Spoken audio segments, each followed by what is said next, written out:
with anyone. I could be with anyone. You're here with me.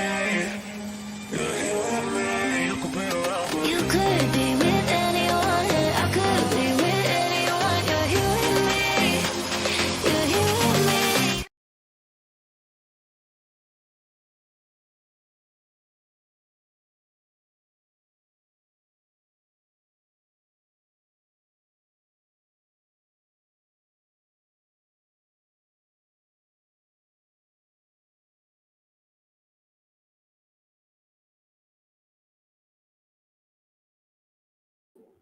Hey, what's going on, everybody? Hopefully, everybody's having an awesome night. Having a little technical difficulty. Let me move this. There we go. I think that's better. Hopefully, everybody's having an awesome night. Welcome to the show.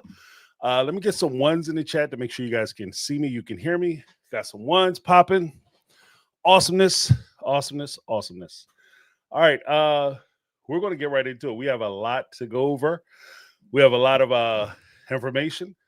Let's all celebrate season 20 by eating 20 Rice Krispie treats. Yeah, right. Only the delicious ones that are shaped like turkeys. Awesome. Thank you so much. Cool.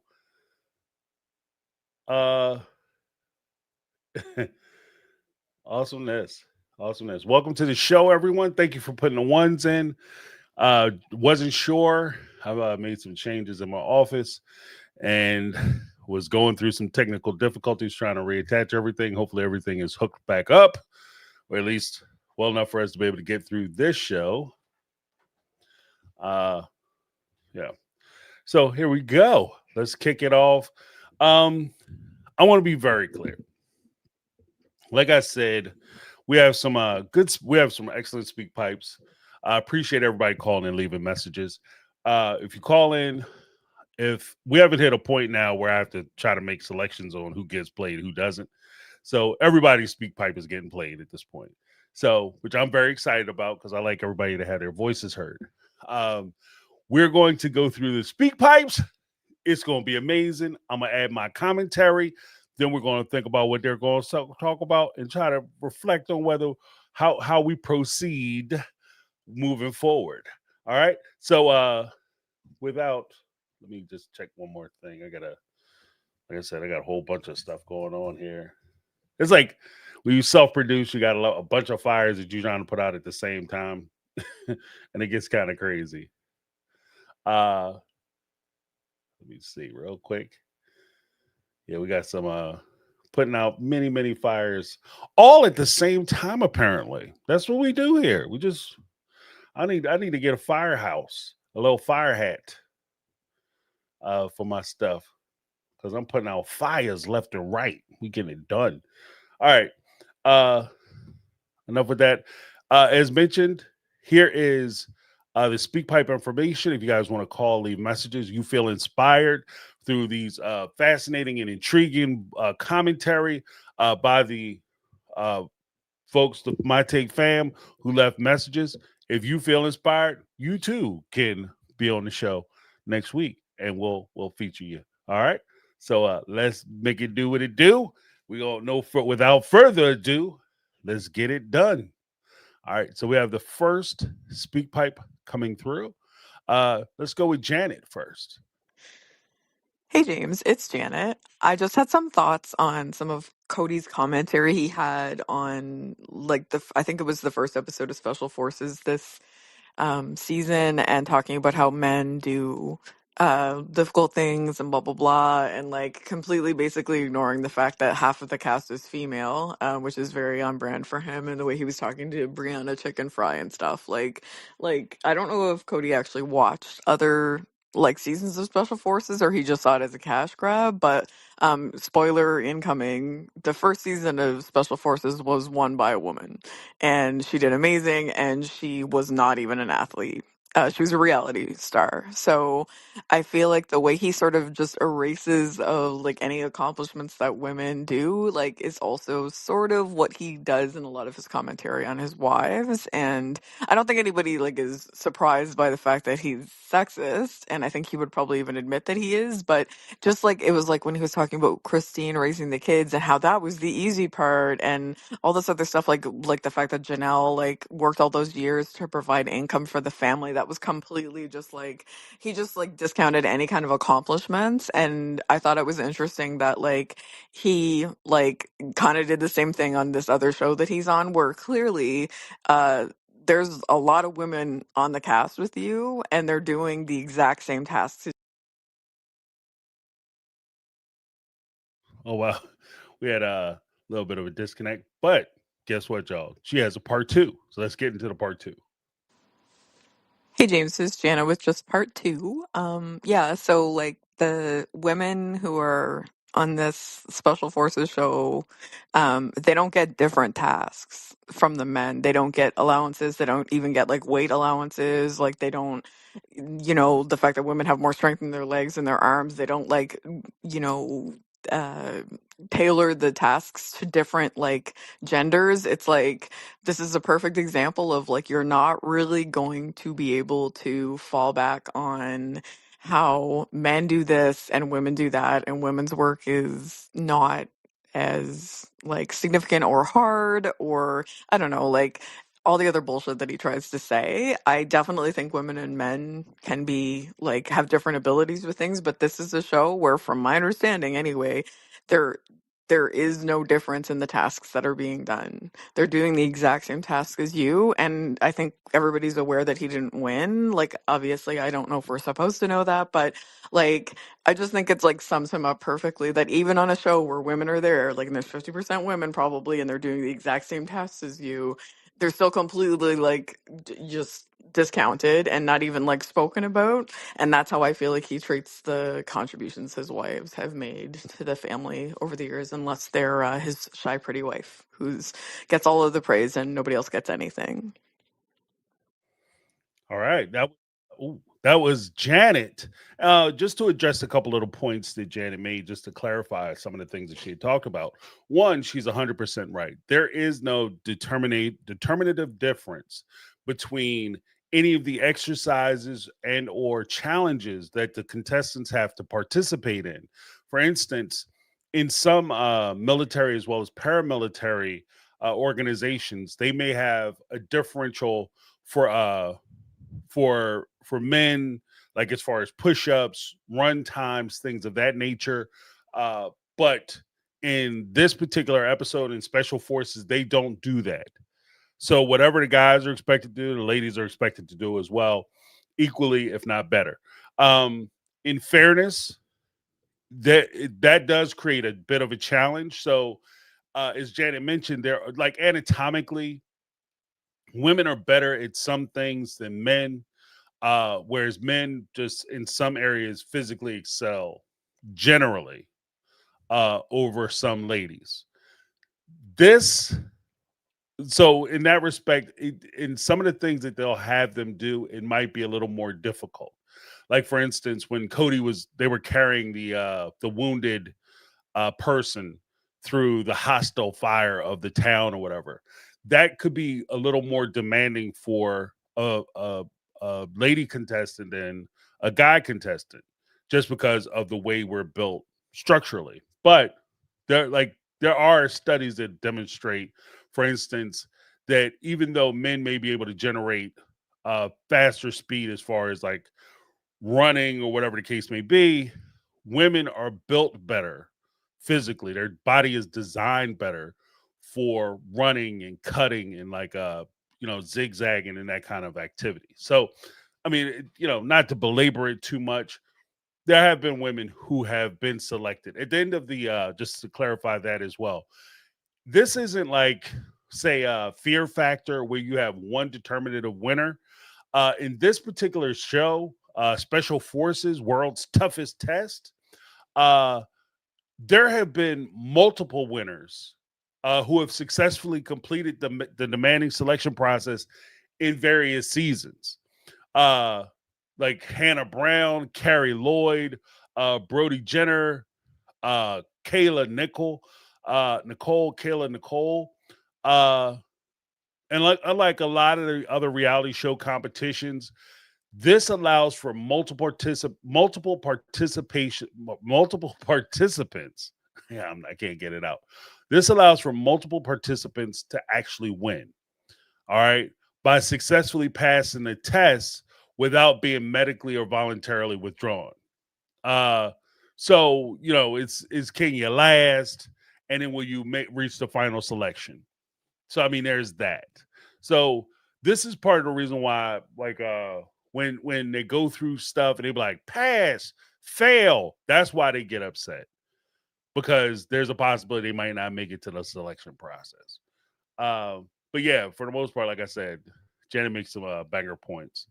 So I'm not going to belabor it too much. But thank you very much for calling in, Janet. We had a super chat come in from Kathy Mosley. Always love hearing from Kathy. $10 super chats. $10 super chat. Last live chat, someone named the new place perfectly. Cinderella's mansion. Cinderella's castle. So Cinderella's castle. Kudos to them. Excellent point. Cinderella's castle. Got that cinder for the cinder mine that you guys are right behind. And again, I think it's funny just because it's Kody, like Mr. Investment. Like, I'm not buying this because I want to purchase a home. I'm buying this as an investment. It's a money move. This is what I'm going to do.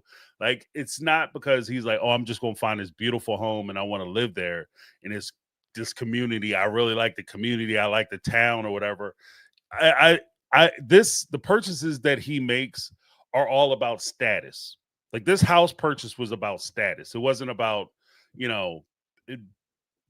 finding a smart investment or finding a cool place, a safe place for your kids to grow up.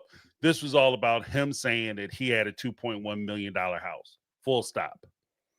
And that's what this is about. So the fact that he made, what potentially could be a disastrous investment, because if he bought the house because he was in love with the house, then if you plan on staying there, it doesn't affect you if you can't sell the house later on, because you love the house.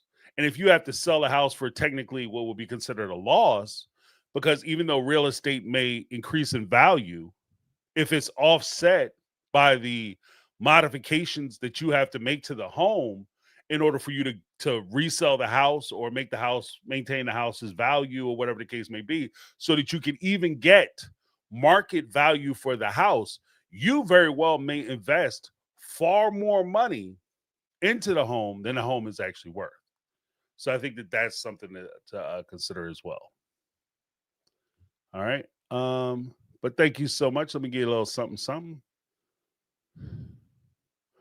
Let me give you a little something.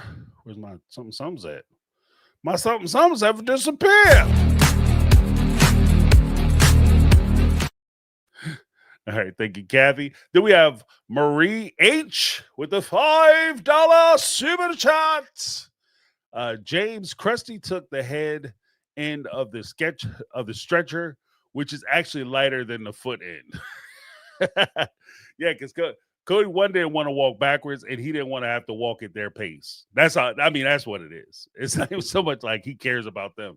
He put two of them together because he wanted them to be able to keep up with him as he pulls the stretcher. So he was pulling it along. Like, I know what he was doing. Like, anybody who ever helped a friend move know exactly what the fuck was going on. Let's be very clear. So when you have that guy who's like, you see like a heavy piece of furniture, whether it's a cabinet, a big ass table, or like a break front or something, you tell the if it's super duper heavy, then you want to be in the back, because you can at that point, you're walking forward. If the other person is facing towards you, they have to walk backwards, especially if you have to do stairs, right? If you're in a situation like Kody is in, The front person dictates the speed. The front person, let me say that one more again. The front person dictates the speed in the situation that Kody was in. That's why he wanted to be in front, because that person technically is physically guiding the entire exercise. That's why I think he wanted to be in front. But good point though. Good point. All right. Let me give you a little something something. I mean, the whole thing is treacherous because the way the land was just, broken down. Like you could fall down, bust your ass quick, fast, in a hurry, doing all that. So let me give you a little something, something.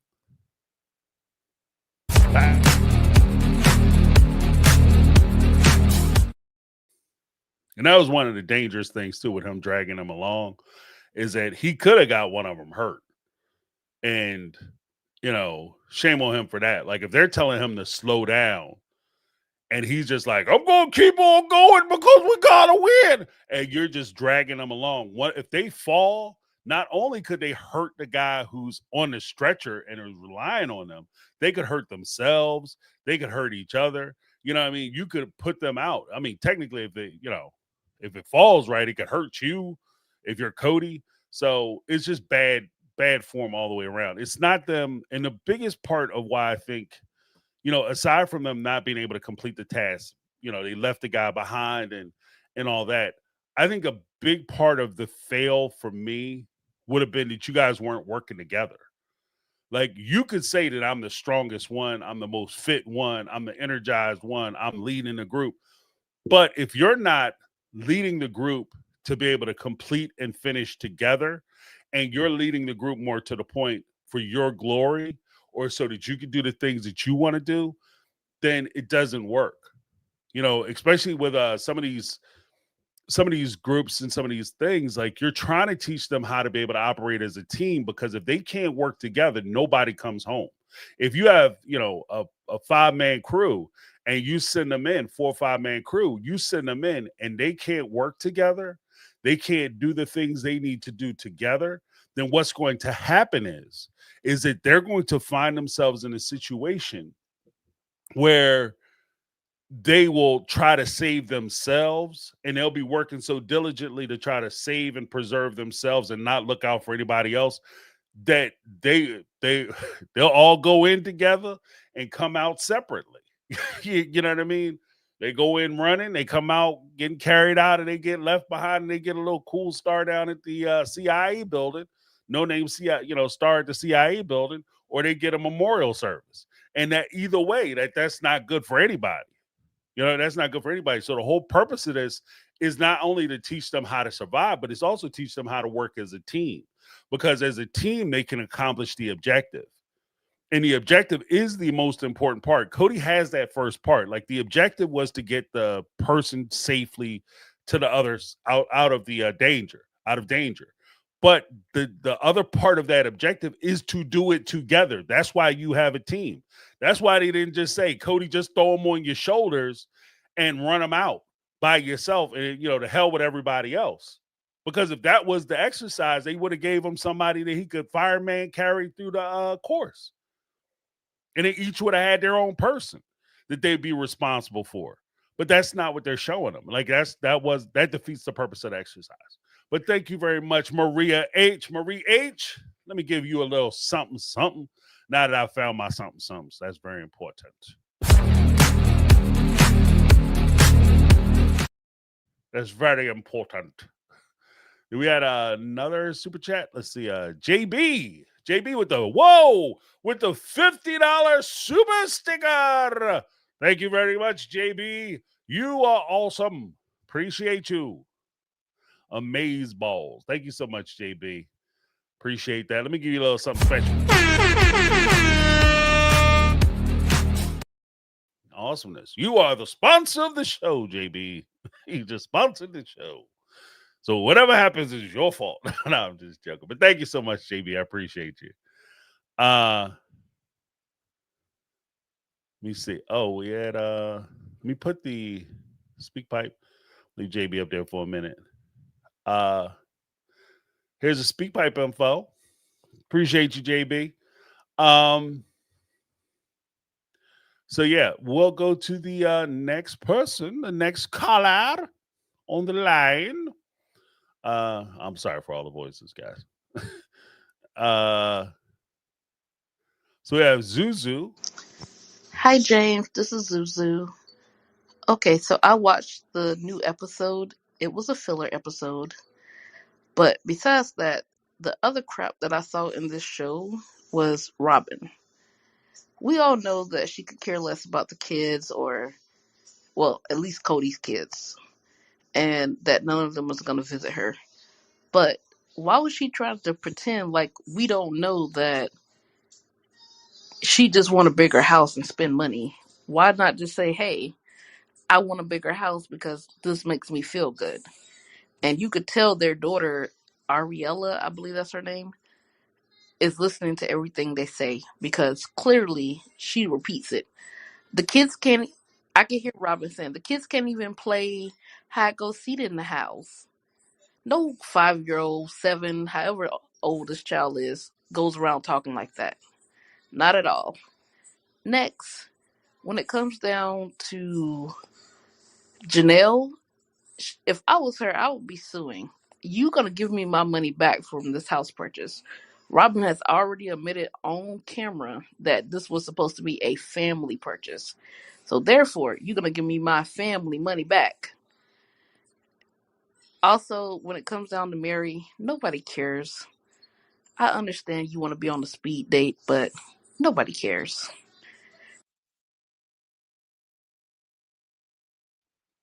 There you go. We have another one from Zuzu, so I'm gonna just play them back to back. Sorry, this is Uzu again. Also, like with the eggplant emoji, what was so funny about it? Okay, I understand. We all are adults. Okay, yeah, but who cares? You're not revealing anything. You're not saying anything other than what you do in your bedroom. Okay, we understand. You want to get freaky. Go out and find a man to do it. With Maddie, I feel so bad for her. It's like she's now having to defend her decision of cutting off her dad. And it's clearly, obviously, why she did it.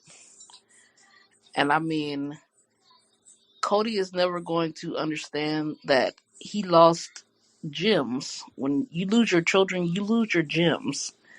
Like, I understand he wants to be the man, the head honcho, but come on. You've already lost one child. You can't see and understand that you're hurting your other 17 children. Even the ones with Robin, he clearly don't have a relationship with them. Because Saul looks like he is going to slap him every time he touches him. And Ariella just looks like, Daddy, I'm a princess. Give me your money. But that's all I have to say. Ariella, I'm a princess. I need your money, Daddy. Daddy, I need your money, Daddy.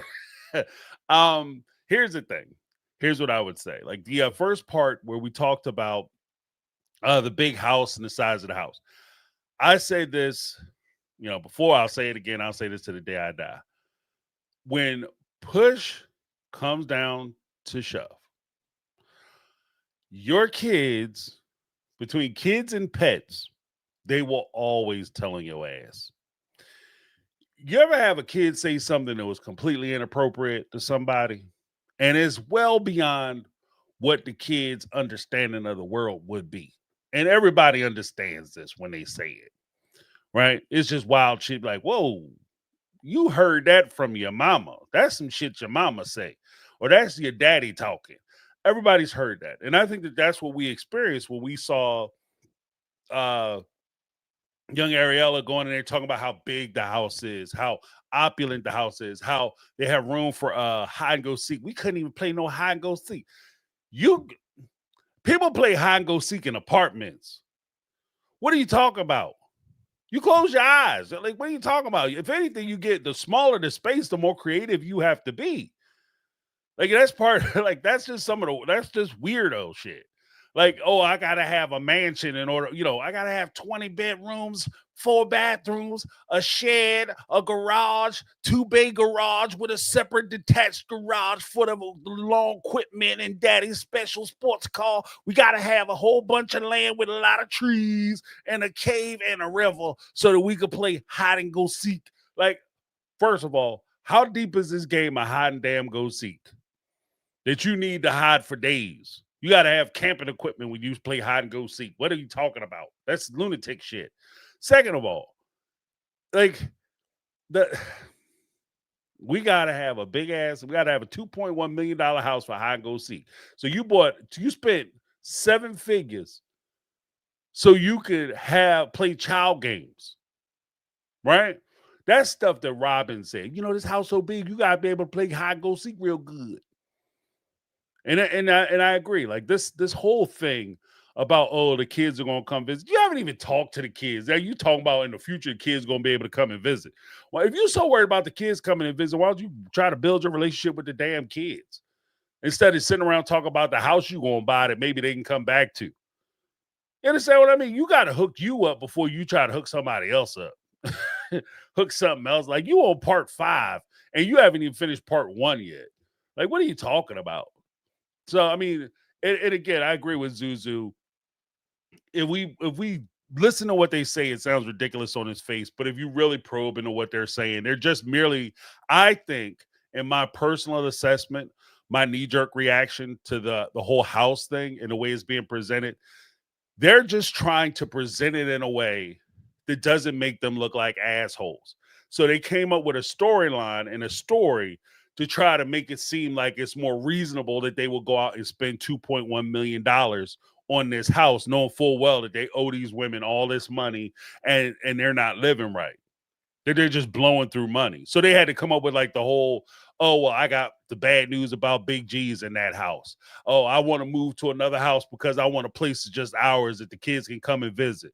Like the kids, they come and visit the other house. Oh, we have too many memories in the last house.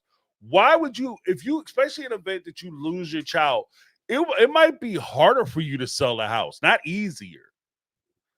I have so many memories of my family in that house that I'm going to sell it because I'm sad because I miss my family. That shit don't make sense.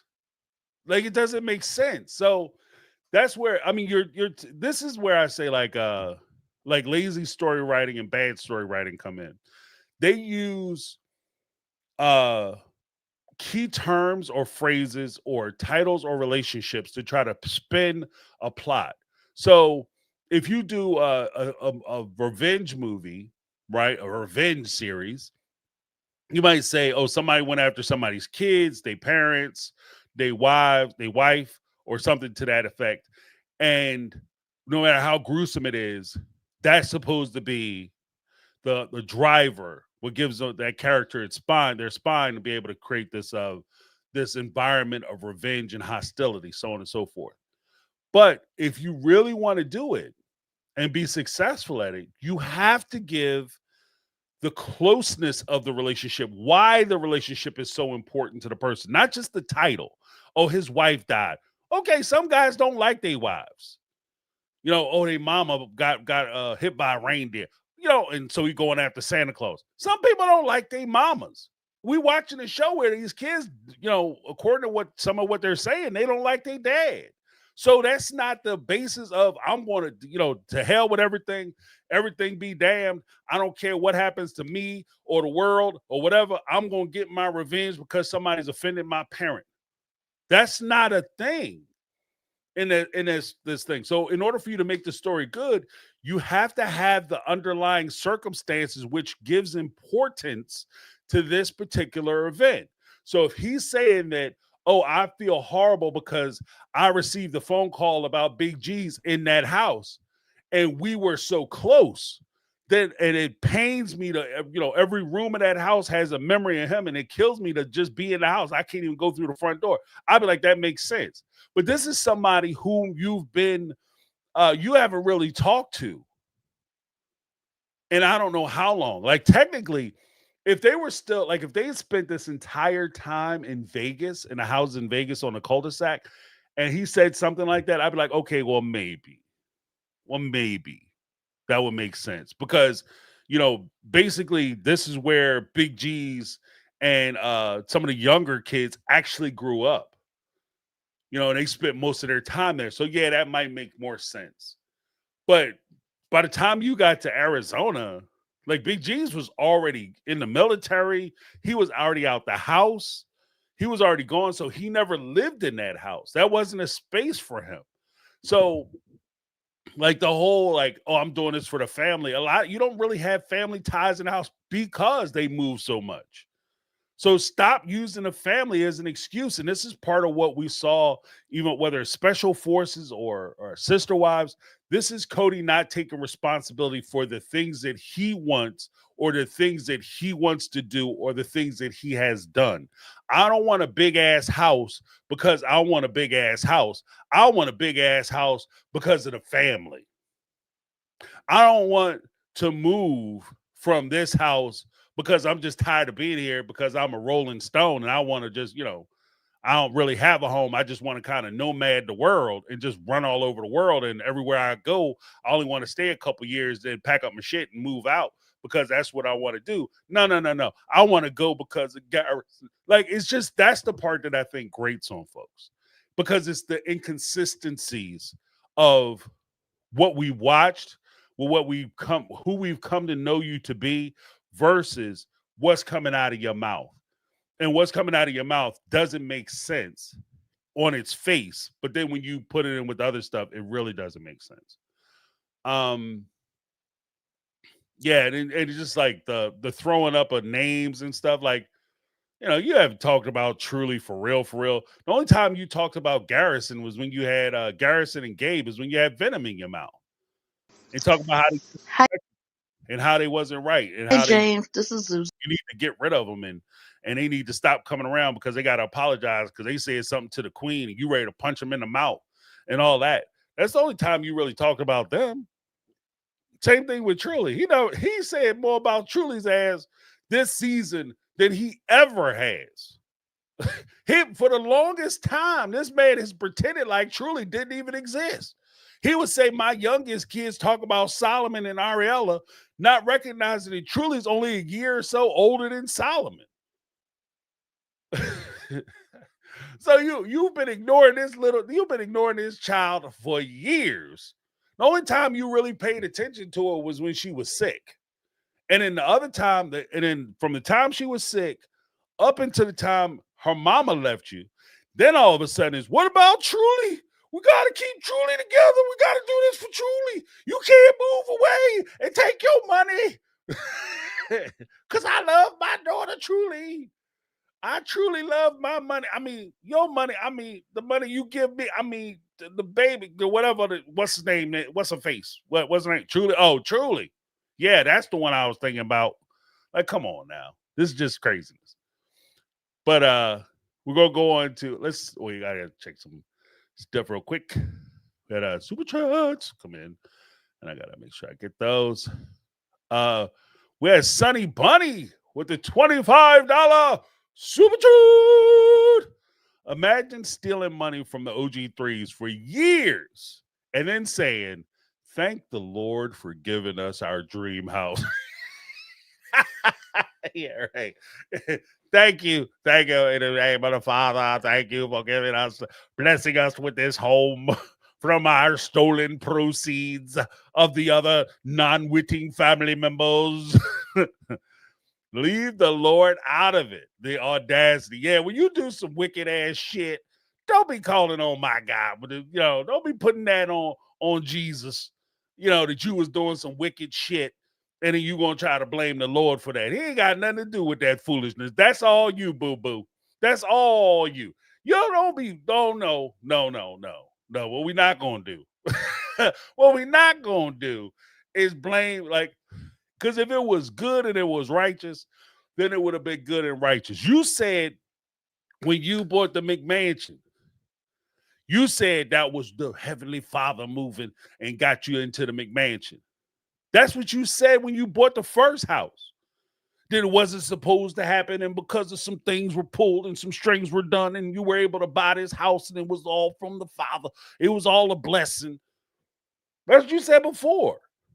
Now you want to sell the house. Oh, this curse, this bane on our existence. We need to find something else. Hopefully, Heavenly Father will allow us to buy this house. How you gonna get it? With all this stolen ass money from broken dreams and our broken ass family?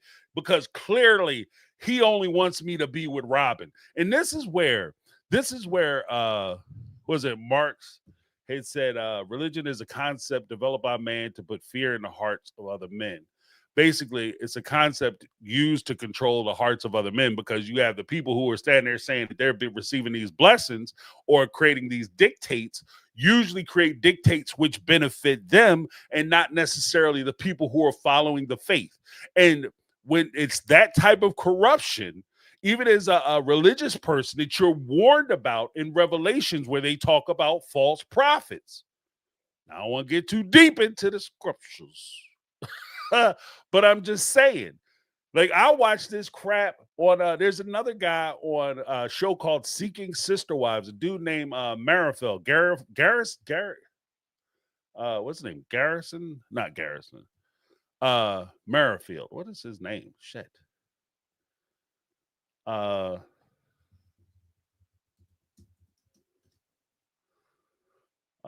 Merrifield's. Garrick. There it is, Garrick. I know it was a G. Thank you, Wendy's Front Yard. Yeah, it's Garrick. But Garrick will sit there and talk that same bullshit, pulling in religion when it comes to your lust. This ain't about lust. This is about you trying to get as much booty as you can get. That's what it is. This is about you chasing. This is about you chasing behind. This ain't about you trying to fulfill some kind of a holy or revelatory scripture. And because men, when they sleep with a woman, they inject themselves into the woman and then they take over their brains, and this is scientifically proven, and it's even talked about in the scriptures. That's when they say the Lord will come into you. Like, don't you do that shit. Don't do that. Don't do that. That's not right. If you look, I'm down for you to do whatever it is you feel like you need to do, because I'm not saying I have a tap on what's right and what's wrong, what's good and what's bad when it comes to religion. I'm just trying to live my life the best way I know how. But when it comes down to it, some things just don't make sense, bro. And I recognize that when you're doing things that you just want to do, and you're trying to use some kind of authoritative figure like religion, and saying that, oh, it can't be questioned because this is the word of the Lord, and so therefore you can't question when I do these things, which will clearly jack your life up, but are things that I want to do. It's okay because that's what the Lord. No, that shit is wrong. Just say, I mean, this is what I'm saying. Like with Kody, Garrick, and people like that. Look, everybody got to carry their own water. If that's what you want to do, just say I'm doing it because I want to do it. I'm getting a bunch of women. I divorced my wife. I convinced my wife to let me have other partners. And I'm just going to try to sleep with as many people as I can because that's what I want to do. And if she agrees with it, okay. But let's leave the whole, like, you trying to come up with some kind of religious justification as to why you screwing people and why you're doing clearly evil shit.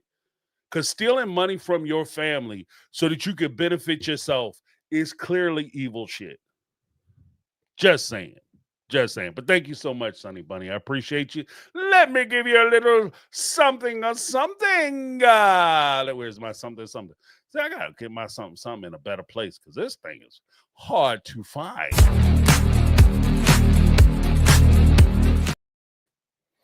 All right. Then we have Megatron in the house. Remember, for 1 month. All right, Megatron, I see you. Megatron be calling in. If y'all want to see more Megatron, make sure you come to the members round table. Megatron being there, housing.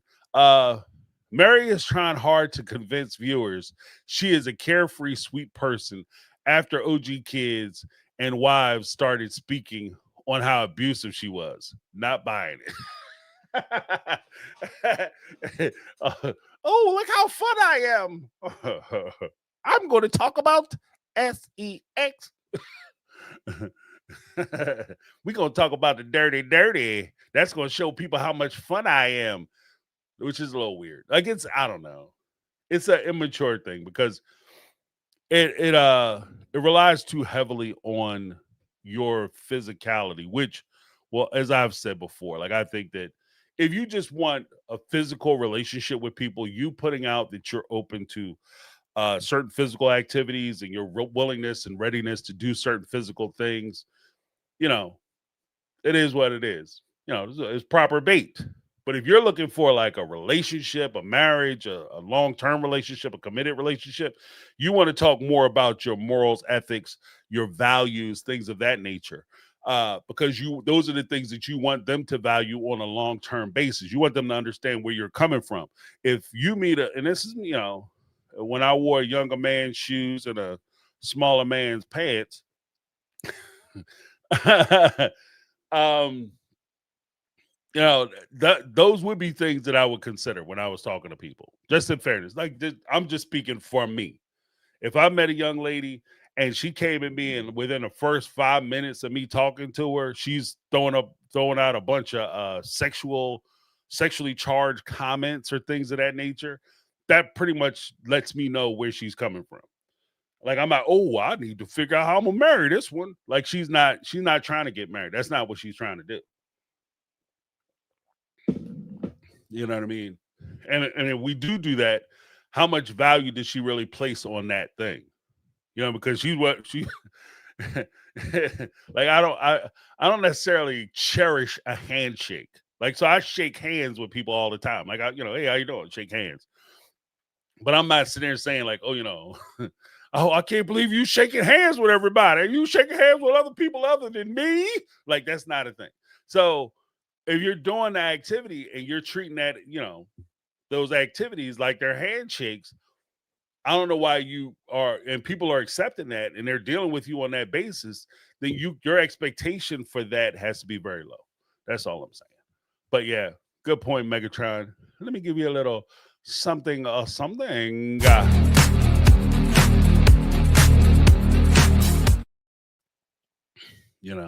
it's such a, like, one of the things that bothers me with the whole thing with that, if I'm going to be honest, is, again, I'm really smashing on the idea or concept that the Sister Wives reality show is no more. This is basically a loosely scripted, storyline driven show. Okay, it's no different than like a broke down ass Law and Order or Family Matters or another family sitcom. I don't really watch sitcoms anymore, but if this was a family driven sitcom, this is pretty much what it would look like. Can't really be a drama because they won't let it get that deep. So this is just basically a shitty sitcom where they just come up with like these storylines or these premises and they act them out. And I think that Mary's speed dating is just a storyline. It's a storyline. Just like Kody moving, it's a storyline. McKelty moving, storyline. It's all storylines. So they keep the show going. So I think that's also part of the reason why it comes off so clunky. Lo said, not partially scripted, loosely scripted, fully scripted.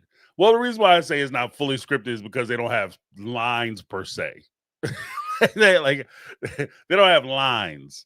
They have like this. It's almost like an improv thing. So this is the concept. You guys make it happen, and I think that's why it also comes off so shitty, because they're not really thinking about what they're saying. They just kind of saying what they're saying on the spot, or they kind of have an idea where they want to say or what ideas they want to get across, because those are the things that are important at the moment. But it doesn't play long term because so much of it winds up playing poorly or goes against something that they had said before, a position they had before. This is why I say it's like I'm hesitant to say fully scripted. Like Law and Order is fully scripted. Well, I guess maybe it is fully scripted, just shitty scripts. Maybe that. I mean, I think I don't know. I think at this point it might be a distinction without a difference. I might be a little pedantic about the whole thing, But yeah. Well, thank you so much, Lo. Appreciate you.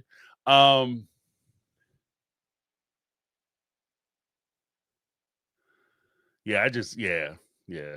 It's just like at this point, like there's no reality in this show. There's nothing real that's happening in this show. And I think part of it too is that I used to when the show first came out, I used to see stuff and I used to point things out that would occur that has a natural through line to other people and things that they may be going through as well. And I haven't been able to do that with this show for a while because so much of it is so fake. This is like I was watching a show earlier. I forget what we were watching. And it was like an old episode of Matlock, I think it was. And this like guy was married to like 3 women. He was a bigamist. He was married to 3 women. And the first wife, the 3 women wound up becoming best friends by the end of the episode. The first wife or the third wife had said something like, it's not that he didn't love, he was a fool in love, he just loved too much. And she was super understanding about this man having 3 other wives. And when I saw that, I said, whoever wrote this shit has no idea how adult people react. Not just women, but have no idea how adults would react in a situation where you've committed yourself to a person, then you found out that that person was not only committed to 1 but 2 other people in that same way. Oh, you tearing that damn house up. You tearing that house up. And then especially the one woman who got blamed for the because apparently dude got knocked off. And the woman who got blamed for knocking him off, you find out that the first 2 wives, oh yeah, he was coming home. He was Don Diggity. He was, he was getting that deep. He was in there 2 elbows in, boy. This guy was knocking him down. And the second one was like, yeah, we used to go out all the time. Like, he wouldn't go to bed at 10 o'clock in the morning, 10 o'clock at night. Girl, he lucky he get in the bed at 10 a.m. He was out all the time. My man was a party machine. We would go out all the time. The first wife would say that we would go out fancy places. Oh, the third wife was like, he loved to come home, get in the bed at like 10 p.m.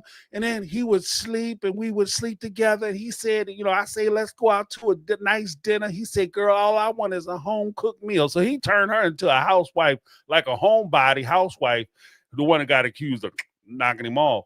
And then the other 2 wives, he taking them out on the town, showing them, turning the town red on all their money. Like, girl, you got all the motivation. How many meals did you cook? Girl, I don't know how to cook. I don't even have pans in my house. What you talking about? What? But the wife who was the homebody wife, dude didn't do nothing with her, take her out. She never went in the public with her. She was sitting around saying like, oh, it's just that I love him so much and blah, blah, blah. You just don't know how life works. And I think that that's part of what we're seeing on Sister Wives. They're putting out things that don't make sense. And I think that that's why so many people are turned off by the show now. But let's get back to the phone calls. We have Mary. Let's check out Mary. Hey, James, this is Mary. Hey, I got a couple points to make. So this might be 1, 2, or 3 versions. I don't know. Anyway, if you look at a map, Flagstaff to Kody, Wyoming, you drive through the state of Utah to get there. It's over a 14-hour drive. So Kody, Robin, and their 4 children make this drive. If they go through Provo, Utah, which I believe they probably did because it's probably interstate, Kody is 22 minutes away from Lehigh, where McKelty and Tony lived. So not only did Kody drive this route once, but he had to return trip. So my guess is Kody driving to maybe Salt Lake City is over a 7-hour drive. I'm guessing Kody stopped in Salt Lake City or very near Provo and then on to Kody, Wyoming to make the other half of the trip. And Kody cannot find a time to fit in McKelty and Tony. This is not true at all. Robin is definitely This is the clear picture of Robin keeping her children away from the OG-13. Keep in mind, Mykelti was instrumental in Kody visiting Truly whenever that happened. So now to do this, I can see Mykelti's point. What do you think? Well, I think that that's fair play. I think that when push comes down to shove, and you look at what Kody was doing, he'll make the excuse that I was so wrapped up in my emotions because of the loss of the child, and we were just on a mission to get this done, and we weren't really trying to commiserate with anybody or see anybody. That'll be his excuse. But I think this is something that he and Robin had cultivated, a relationship that he and Robin had cultivated over the course of many years with Mykelti. Like, I don't think he ever really extended himself for her. She even admitted as such that he never really put himself out there like that for her. But when push came down to shove, she found herself in a situation where she would always have to reach out to him. She would have to drive up to see him. She would have to initiate the relationship. And so, and as crazy as it sounds, with him even doing that, I could see him being surprised that she's as mad as she is, if that's why she's mad. What are you mad? I mean, that's what we always do. Like, why are you upset? Like, that kind of thing. So this is, we speak of like things that I would not normally point out in life-like situations. This is part of the reason why I've always said that you have to establish early on what your ground rules are for your relationship. Because if you allow things to go on for so long because you're just trying to go along and get along, you don't want to make people upset, you don't want to make people uncomfortable, then what happens is they get accustomed to treating you that way. And not only do they not see it as a favor or some kind of grace that you're giving them, what they see it as is you're beholding to treat them that way. They deserve to be treated that way because you're doing what you're supposed to be doing. And then that creates a whole nother problem, especially when you try to break them out of that bad habit and you say, hey, you can't treat me like this anymore because I don't like it when you do X, Y, and Z. It doesn't make me feel good, doesn't make me look good. You're embarrassing me in front of my kids. This isn't the type of relationship I want. And then they get mad at you and say, well, who the hell do you think you are trying to tell me what to do? Because this is how our relationship is. Now, all of a sudden, you're coming in with all these new demands and all these new requirements, which isn't fair to me. And that, like, to alleviate a lot of that bullshit, you got to nip it in the bud. You got to nip it in the damn bud. If you don't like how somebody treating you, got to tell them up front, I don't like how you treat me. Because otherwise, you're going to be dealing with that. And then for you to correct it, usually takes a lot more. There's more than just one conversation. Usually it's like fireworks. That's when fireworks gets lit. All right, but let's get to Mary's part 2. Hey, James, part 2. Okay, so the Kody, Wyoming, Mr. G burial happened in July. Tony and Mykelti are not there. Why? Because they can't afford movers to pack their house and move their stuff. So Christine's going to do that. Christine attends that a special occasion in Kody, Wyoming. She comes home and immediately is helping Mykelti move. Mykelti and Tony stayed home to pack up their house. They were not in Kody, Wyoming. So this makes perfect sense. If TLC would get their crap together and stop filming like things happen all at the same time, they didn't. Mykelti moved 15 months ago. That was in July. Now we have Kody going into a new house, which is in probably the end of October, probably November. The goddamn timeline is just messed up. But if they would have showed only Mykelti and Tony moving and had that be the first, the episode 1, that would have made perfect sense with how Christine's acting. Christine's very emotional. She's just getting back from this and she's trying to be normal and happy for Mykelti, but it's just not working out because of what she just did probably 1 or 2 days ago before having to hop in a movie van and drive it. That now it all makes perfect sense with Christine being quite emotional from that event. What do you think, James? Well, I think that actually is more fair because with that timeline, when you put things together in that timeline, which I hadn't thought about before, we put things together in that timeline. When she was moving Mykelti from the house, and she made the point of saying, yeah, I feel bad about moving the kids, and I feel bad about, my kids moving away from me. That makes a lot more sense from Christine's perspective, because she just buried a child, somebody she watched grow up. And then when her kids coming to her like, yeah, mom, I want to move across the country. That tends to be when you try to hold your kids closer. When something happens to a child, hell, when something happens on the news and you see a child has suffered through something, and you say, wow, that's terrible what that young person went through. And there's a connection that tends to be made, where you look at your child and say, you put your child in that unfortunate situation. And that draws you to try to hold that child closer or tighter, because you don't want to see that thing happen to your kids. So that makes sense to me. That does make sense to me. And I think that that's one of the disservices that TLC did by putting the two move scenarios together, because they actually won their covering for Kody, because Kody talking about moving because of Big G's, it wasn't right after Big G's had passed. Like she said, like Mary had said, it been almost a year and a half since Big G's had passed that they sold the house. So it wasn't like, oh, well, this just happened and it still hurts and it's still raw and rugged and blah, blah, blah. This is something that had happened a year and a half ago. For Christina, it was still a little raw when she had to come back and help McKelty move. For Kody, a little time had passed. Now, that's not saying that he would be over it after a year. That's not what I'm saying.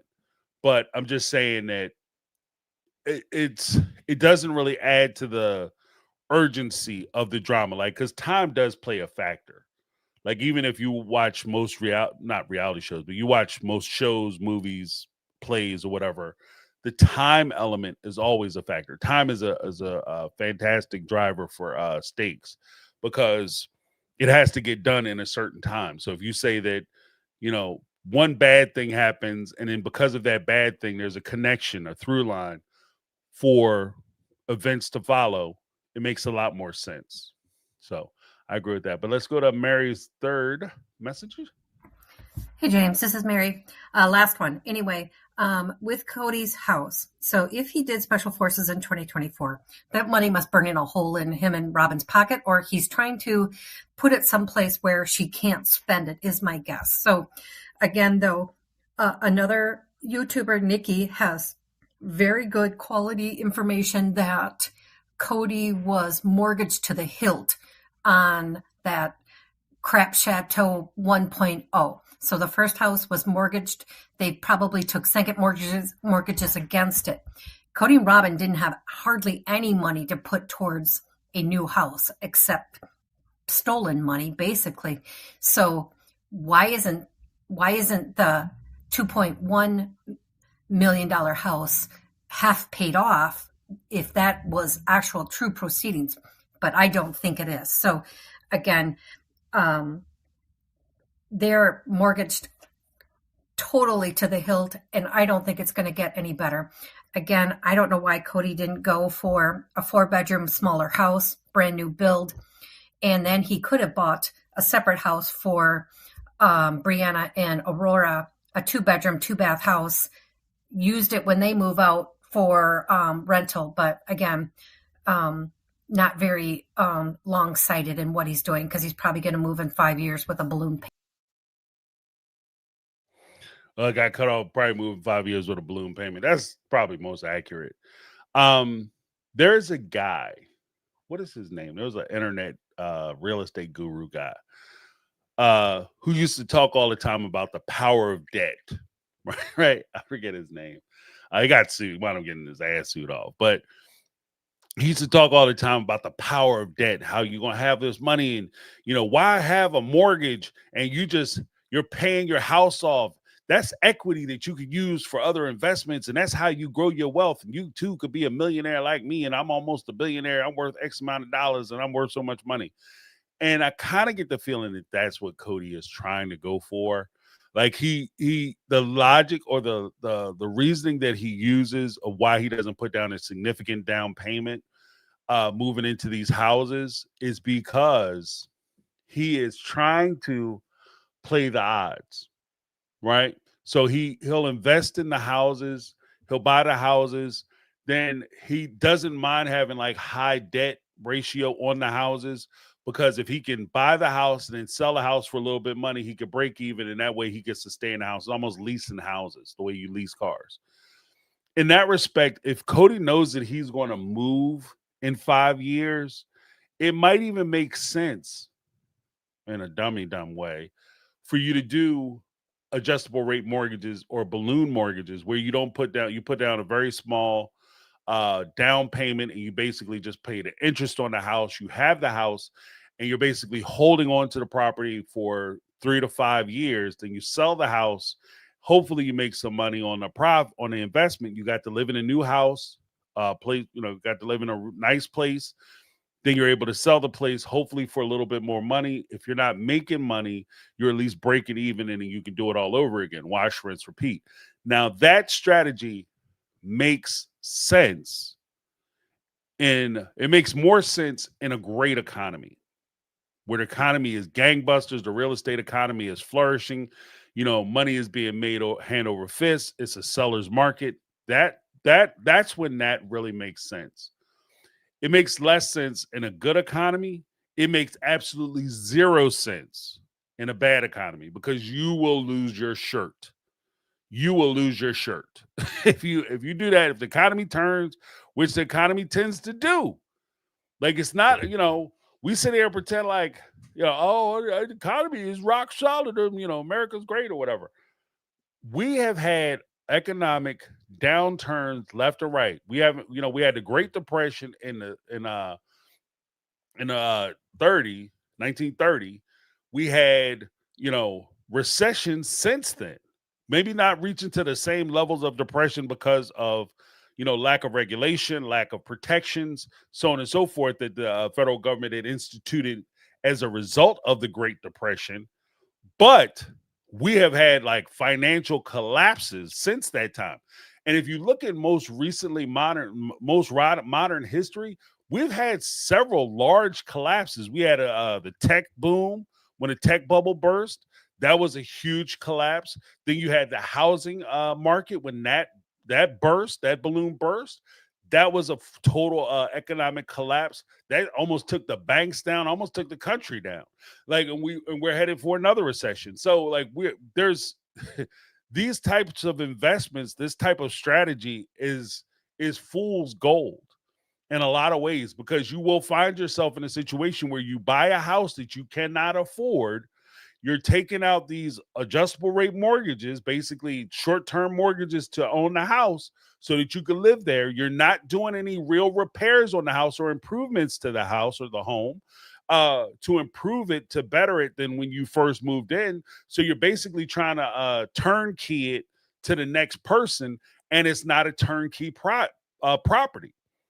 Especially, and this goes back to what I was saying initially, especially when you're talking about houses or homes that are in the when you start breaking the $1 million mark on a house, like you get over $1 million, really about 800,000, but anything close to $1 million or over $1 million plus, these are not homes that people are looking to necessarily go in and invest. Like, they're not. People who are buying $1 million houses aren't trying to buy $1 million home where they got to basically knock the whole damn thing down and rebuild it, right? Unless it's like some major crazy investment, right? Investment group. But for you to sell to another family person, if I have $5 million, why am I buying your $2 million fix 'em up house when I can go out and get a nice $2 million house in the same area, or spend a little bit more money? If I have the money, I have the money. Usually people who spend $2-3 million have the money. They're not trying to figure it out and praying to God that things work out when they do their finances. They pretty much know that they have the finances to do this major purchase. So you're dealing with a different type of clientele. This isn't the starter home clientele. This is the already made, established clientele. And if they have if you're saying that, oh yeah, you buy this house for $2.1 million, you put in another $500,000, you could fix this house up and get it, flip it around, and you could turn this house into what it potentially could be worth, which would be a $4 million house. Or I can go ahead and spend that $500,000 on a $2.6 million house, or stretch myself and get a $3 million house. And in the same amount of time that it's going to take for me to flip this house around and get my four, that $3 million house potentially could be worth anywhere from 5 to 6. And that makes more sense for somebody who's doing that type of investment. And for a family member or a family who's trying to do it, like, why am I buying a $5 million house I got to fix up? I'm trying to buy a $5 million house so I can move my family into it, or a $2 million house so I can move my family into it. I'm not trying to have that shit sit there empty for like 2 years while I try to get the funding to fix it. So that's why I think that some of the mistakes are being made. But thank you so much, Mary. Moving on right along, we're going to Ann. Hi, James. This is Ann. My quick take. Mary is still boring to me. I wish her storylines would start picking up. She should be able to have the most exciting storylines with her being single, no kids in the home. It's nice that she has friends that they help bring the excitement to her storyline, because without Jen and her other friends, I wouldn't even want to see Mary on the screen. I think she's still pining for Kody, and that could be partly why she comes off as very phony to me. So I do wish that, I hope the rest of the season, when it comes to her storyline, that things pick up. For Kody and Robin, they didn't need to buy that house. And they definitely do not need to be bringing God in and saying that God is the reason for that house. No, you stealing those other women's money is the reason why you have that house. And since now that, Kody has never said Truly's name as much as he has in the last 2 episodes. Christine suing him for child support got him on his toes. And I will say that since this new home is supposed to be for the family, have they invited Gwen over? I know she is, I believe, one of the ones that still live in Flagstaff. Have they invited her over? I mean, she should be close to them anyway, since she lives in Flagstaff. The same Gwen that got into a car accident, and when she called Kody, he didn't answer, so she had to call Janelle. But that was just my quick take. All right. I appreciate that. Yeah, 100% agree about Truly. He doesn't talk about Truly at all. And as far as like the house is concerned, like I said, like the house is precarious. The house could be the end of them. Like this actually could be you might be able to look at your market on your calendar as the day that Kody's luck took a turn for the worse. This is what destroyed him with the purchase of this house, especially if he doesn't have the money. I don't know what the man's finances look like. I'm not in his books. But I'm just saying, a lot of people have destroyed themselves trying to over purchase homes. Like this is actually that, and you look at it, and I mentioned the housing market collapse. That's actually what happened during the housing market collapse. You had people who were buying homes at a rate that they couldn't afford. They just couldn't afford the houses they were buying.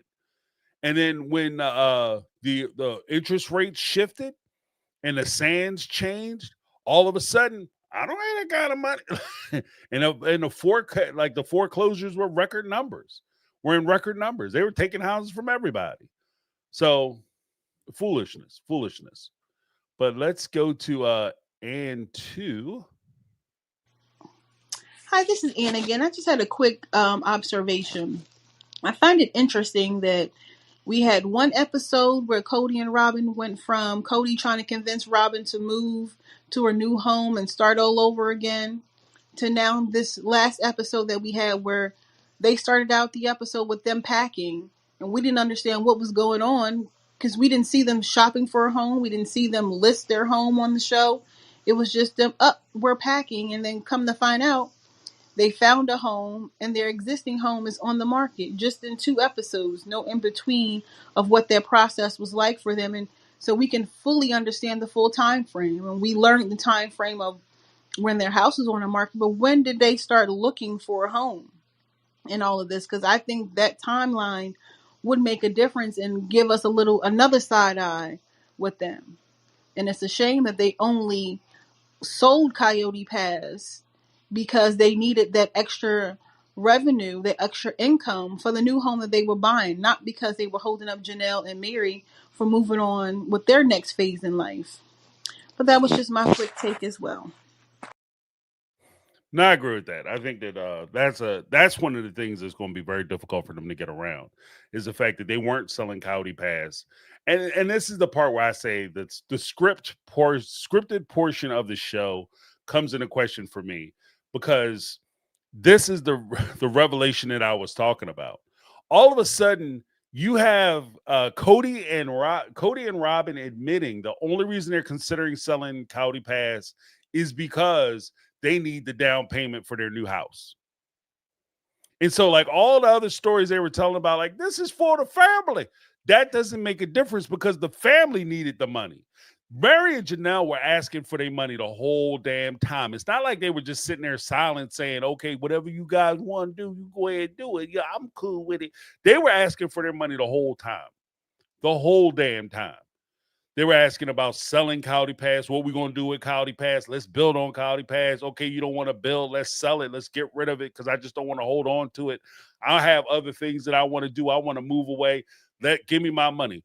Mary had moved to Parawan. Kody moved to the Parawan, so he knew she moved to Parawan. He tried to pretend like he didn't know that Janelle was moving. But at the same time, you didn't give a shit whether Janelle was moving or not, whether she around the corner, down the street, or in a different part of the country, or in a different country. It didn't make a difference to you.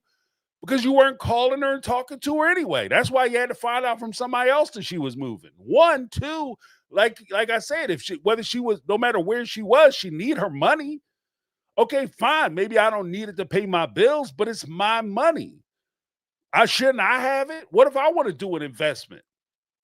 What if I want to put the money on some Bitcoins or some bullshit like that, or crypto, or I want to invest in another piece of real estate, or I want to buy another house. I want to buy a house for myself. The same way y'all living in a house, I want to buy me a house. Give me my money. I shouldn't have to come to you and ask and discuss you shouldn't have to discuss with your ex what you're going to do with your money moving forward, especially if they're not part of your equation anymore. So they had been asking for the money. But now all of a sudden, because you're trying to sell a house, now all of a sudden you guys are in a rush. Now y'all making the shit happen. You selling Kody Pass. So it just defeats the whole storyline that they're trying to tell, that they're being considerate and they're doing this because of their own like tie-ups with the family, and they want the family to move forward together, and they try to set a place where everybody can get together. How the hell y'all gonna get together when money will break your family up? Okay, one of the things my mom told me when I was a kid, because we have experienced with that in my family. Money, especially like inheritance and things like that, can break your family apart. Okay, because as my dad would say, where there's a will, there's a family member waiting to collect. Okay, and when you look at like divorce rates, people cheat. Yeah, cheating is a problem, but money is a close second. And sometimes money can lend to the first. Like people cheat because of the money situation. It's not just because I want some new bootay. It's because I'm constantly getting nagged at, or I get to be the person I want to be with this new person, and I can't be with the other person because the other person know what the bills look like. Money is the second reason, or you want to do for the kids, but you can't do for the kids because you don't have any money. That money can break your family apart. So when you sit there and you try to hide and hold on to money and try to covet money and take money and hide money and try to do sneaky shit, that's not something that people just get over. These kids are going to watch you abuse and mistreat and basically abandon their mom. Then you leave them financially destitute. Then you're going to steal the money. And then you think they're going to come over for Christmas and visit you at your new house, you idiots? What are we talking about? So, yeah, I mean, that's just dumb. That's the dummy do. That's dummy do. And just because you dumb don't mean I got to be dumb too. That's all I'm saying. But let's get Ann's third message. Hi, James. This is Ann. Sorry to call again, but something just came to me. When Kody and Robin keep saying that they bought this new house to start over, it's giving that they are Xing out the OG family like they never existed. They're moving on. Like, the only family that existed was Robin and Kody and the 5 kids that she birthed. Anytime he keeps talking about my kids on Special Forces, he's only talking about Robin's kids. That's what I'm getting. Especially after learning that none of the kids knew that he was going to be on Special Forces. None of the other kids knew. None of the OG kids knew that he moved. They didn't know they don't know the address. And he keeps saying Truly's name, but magically, if Christine didn't know that he moved and that he was going to be on Special Forces, that means that Truly didn't know. So she has this magical room in your house that she didn't know anything about. And also, what are your thoughts on that? And then also, Kody seems like his personality keeps going up and down. Like he is using something. I don't know. Maybe it's me, but that's how it's coming off to me, because he seems very erratic whenever he gives commentary on the show. Even on Special Forces, it's just very, his personality seems very erratic to me. But what are your thoughts on that? Well, I agree. Well, because the first thing is, like, if we're going, let's hit one point that I think really came across really strong. As much as they decry that this is for the family, this is for the family, this is for the family. If you have a minor child, right, and you're going to go see the house, why didn't you wait to go see the house when the minor child is there too? When you guys are sitting out there, you guys are picking rooms, why isn't Truly there? Just asking for a friend. Why isn't Truly there? You guys are going to go look at this big ass house that you got. Everybody going to get to pick a room, and you guys get to talk about what you're doing, and you trying to get everybody excited. And especially if you got a new child, when you want your child to be there so that they can be excited too. Remember when back in, I forget what season it was, but back when they bought the houses on the cul-de-sac, and Robin was supposed to be sending her kids to go be with their dad. And she had received closing notification that she had closing on her house in the cul-de-sac. And she took her kids. She wanted to get the house closed. And before she took her kids to see their dad, she wanted to get the kids excited about the house that she was moving in. Because she wanted the kids to be sharing that moment. Because she wanted her kids to be excited. My question is, where is that excitement and that same note for Truly? If you guys are going to this new exciting place, this earmarks a new exciting adventure for you and your family. Truly's finally going to have her room where she can come and stay and spend the night. Why wouldn't you invite her down so that she could see the house too? Why wouldn't you show her the house at the same time? Guys, we're going to go down and we're going to check the house out. We're excited for you guys to see it too, but we're going to wait for Truly to get here, your sister to get here, so that we can all go down together and we could all pick rooms. Right? Because what Truly is an afterthought in this situation, how does that make her feel? Oh, Truly, you finally have a room. Yeah, the afterthought, after everybody else gets to pick their rooms, I get what's left. Well, that's partially because you don't really live here. So technically, it's not even your room, it's the guest room. So even in the guest room, which was also very telling when Kody said it's the guest room. I mean, Truly's room / guest room. When he said that, this is going to be the guest room. You know why? Because Truly's a guest in their home. Truly's not a part of their family. She's a guest. Truly's not coming home. And that's the difference between somebody who is setting this up so you can have a family, right? Because if Truly was part of your family, then this is Truly's room. This is Truly's space. And if Truly doesn't want it, or there's a time when Truly's not here and somebody maybe is over, and she no longer, she's old enough to where she doesn't want to necessarily come down and spend the week with dad anymore, but she just kind of wants to stay, then maybe it gets transformed into a guest room at some later point. Or when Brianna or Aurora move out, their rooms get transformed into the guest room. Right?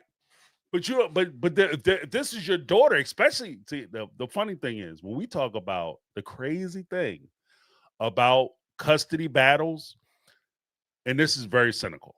I'm going to be very clear about this. This is very cynical. But the truth of the matter is, custody battles actually can make you a better parent to your children. James, that's ridiculous. Hear me out.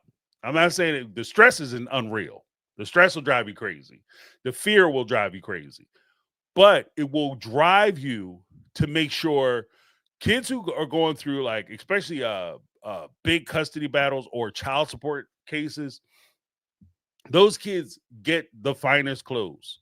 Those kids go to activities. You know why? Because the parent who has the child is driven to do it because they want to make sure that when the child gets picked up and the non-custodial parents start grilling them and they say, well, your mom said I can't get you next weekend. That's because I have my football game that day, Dad. Sorry. Well, what about the next day? It's wrestling. What about the Monday then? Shit, Monday, nobody doing nothing on Monday but being sad about going to work. What about Monday? Karate practice. Like you load that kid up. That kid will be busy. When you go to the non-custodial house, that especially during like a custody battle where the guy trying to establish he want 50-50 custody, or he want all of a sudden that child have a place in the house. That child is, oh no, we gotta have this is truly special place. And when we get into the specifics of when I say Truly's room, this is Truly's space. That means that when Truly is there, what I would want if I was a non-custodial parent, what I would want is I would want my child to have things in my house. I don't want them to have to bring clothes. I don't want them to have to bring their favorite blanket or pillow or whatever the case may be, or a show or game or whatever they like doing. I want them to have it at my house. You know why? Because this is their space at my house, because they're part of my life and part of my household. So when they come here, they're coming home. They're not coming to visit Dad. They're coming home. And that's the difference. That's the subtle difference. And to be honest with you, when you get to court, and Kody was talking that I want 50-50 custody bullshit, and I'm going to go to court because I feel like I'm losing court. Courts, judges are so used to parents coming in there bullshitting them and talking a whole bunch of highfalutin ass, oh, I'm the best parent in the world and I'm amazing. I love my child so much. They so used to that shit. They listen for the little things that you don't say. That's what they're listening for. They're listening for the little stuff like, oh, yeah, Truly stay in the guest room. Okay, that's a mark against that because that's not her home. You don't even see it as her home. And if it's a guest room, it's a generic ass room. Truly doesn't have her things there. That's not Truly's home. If I want this to be Truly's home, I want her to know that when she comes here, you're coming home. You might have two homes. You live with your mom, you live with me. You live at both places. If something happens, especially if she living with another man, look, I'm going to be 100%. You know, this is James. This is dude James speaking, Dad James. If my wife was living with another man, we broke up, she living with another man, and my daughter stay in that house, baby girl, if some shit go down at that damn house, and you don't like it, dude, coming through like you in the kitchen or something, that mug come walking through there with his drawers on, you call me like you call 911, and I'm bringing your ass home. If any foolishness jump off up at the spot that you don't feel comfortable with, dudes start talking slick to you or something funny start happening, you call me, you coming home. That's how I feel about it. You want them to be so comfortable that when shit go down, they know they're not moving in with Dad or going to transplant their life. They're coming home. And you can't have that if you staying in the guest room. You're not coming home. You coming to visit. Guest visit. Okay? Your daughter is supposed to come home to stay. She has a place. You have a place in my home. That's one of the big things like that really got me during that whole thing. You know what I mean? Like you don't ever want them to feel like they're imposing on you, or it's an imposition that something is going on. They got to keep it to themselves because they don't really have nowhere else to go. No, baby girl, you always have a place to go. I would tell my son the same shit. My man, you got a place to be. Some shit go down. Like I said, dude come walking down with his drawers. He start talking slick. You call me like you call 911. I come scoop you. Okay, no alibis, no reasons given. You don't feel comfortable, you call me, I'm coming. And when I come there, you already have a place established. It's not like I'm going to go there and we got to figure shit out when you get back to the house. you already have a place in my house because you're a part of my household. And that's one of the things that's missing from the entire conversation that Kody has about Truly. He doesn't talk about her like she's part of his household. He talks about her like she's a foreign entity. And that's one of the problems that I have when Kody was trying to strong arm Christine into custody or whatever. You weren't talking about her like she's your daughter and you're like you losing her would hurt you. You're talking about her like she's a collectible, right? Like she's something that you would collect, and you have like maybe with my brother, we exchange gifts for Christmas and holidays, and we'll give each other things from our childhood, right? Things that we were into when we were kids and we were growing up. Like I've given him stuff, he's given me stuff. I might even put it in my office, like some of the stuff. It is special to me not because I'm running around with toys. I'm playing with toys, or I'm up on comics right now, or whatever the case may be. But it's special to me because it's stuff that I shared with him. It's stuff that we enjoyed together, right? So to me, those are collectibles. They're not replacing him. They're not as important as he is, but they're collectibles, and that's how he's treating her, like he's losing a collectible. Yeah, it's important to me, but not really. I can do it. It's not like I'm not buying this for myself. Yeah, I wouldn't have did Truly for me, that kind of thing. And that hurts. And that's something, and these are the kind of things that she's going to pick up on when she comes and visits. And then you ask yourself, I don't understand why she don't want to come. Bruh, that might be why she freaking don't want to come. She don't feel like she's part of your house. She feels like she's a third wheel. If you were going out with, I'm sorry, I'm kind of going on. We're going to get into the next person. But if you're going out with a person who has, like you're going out with a couple, right? And every time you guys go out, they're all over each other. Like, she crawling up this dude like a bear cat up a tree, right? She on top of, clawing and pawing and mashing and grabbing. I don't want to sit here for this. I don't feel welcome. I don't feel welcome, not because you guys aren't welcoming. I just don't feel welcome because I feel like I'm a third wheel. I feel like I'm intruding on something. And if Truly comes to your house, she very well may feel like she's intruding on their life and lifestyle. And that's a bad look. All right. But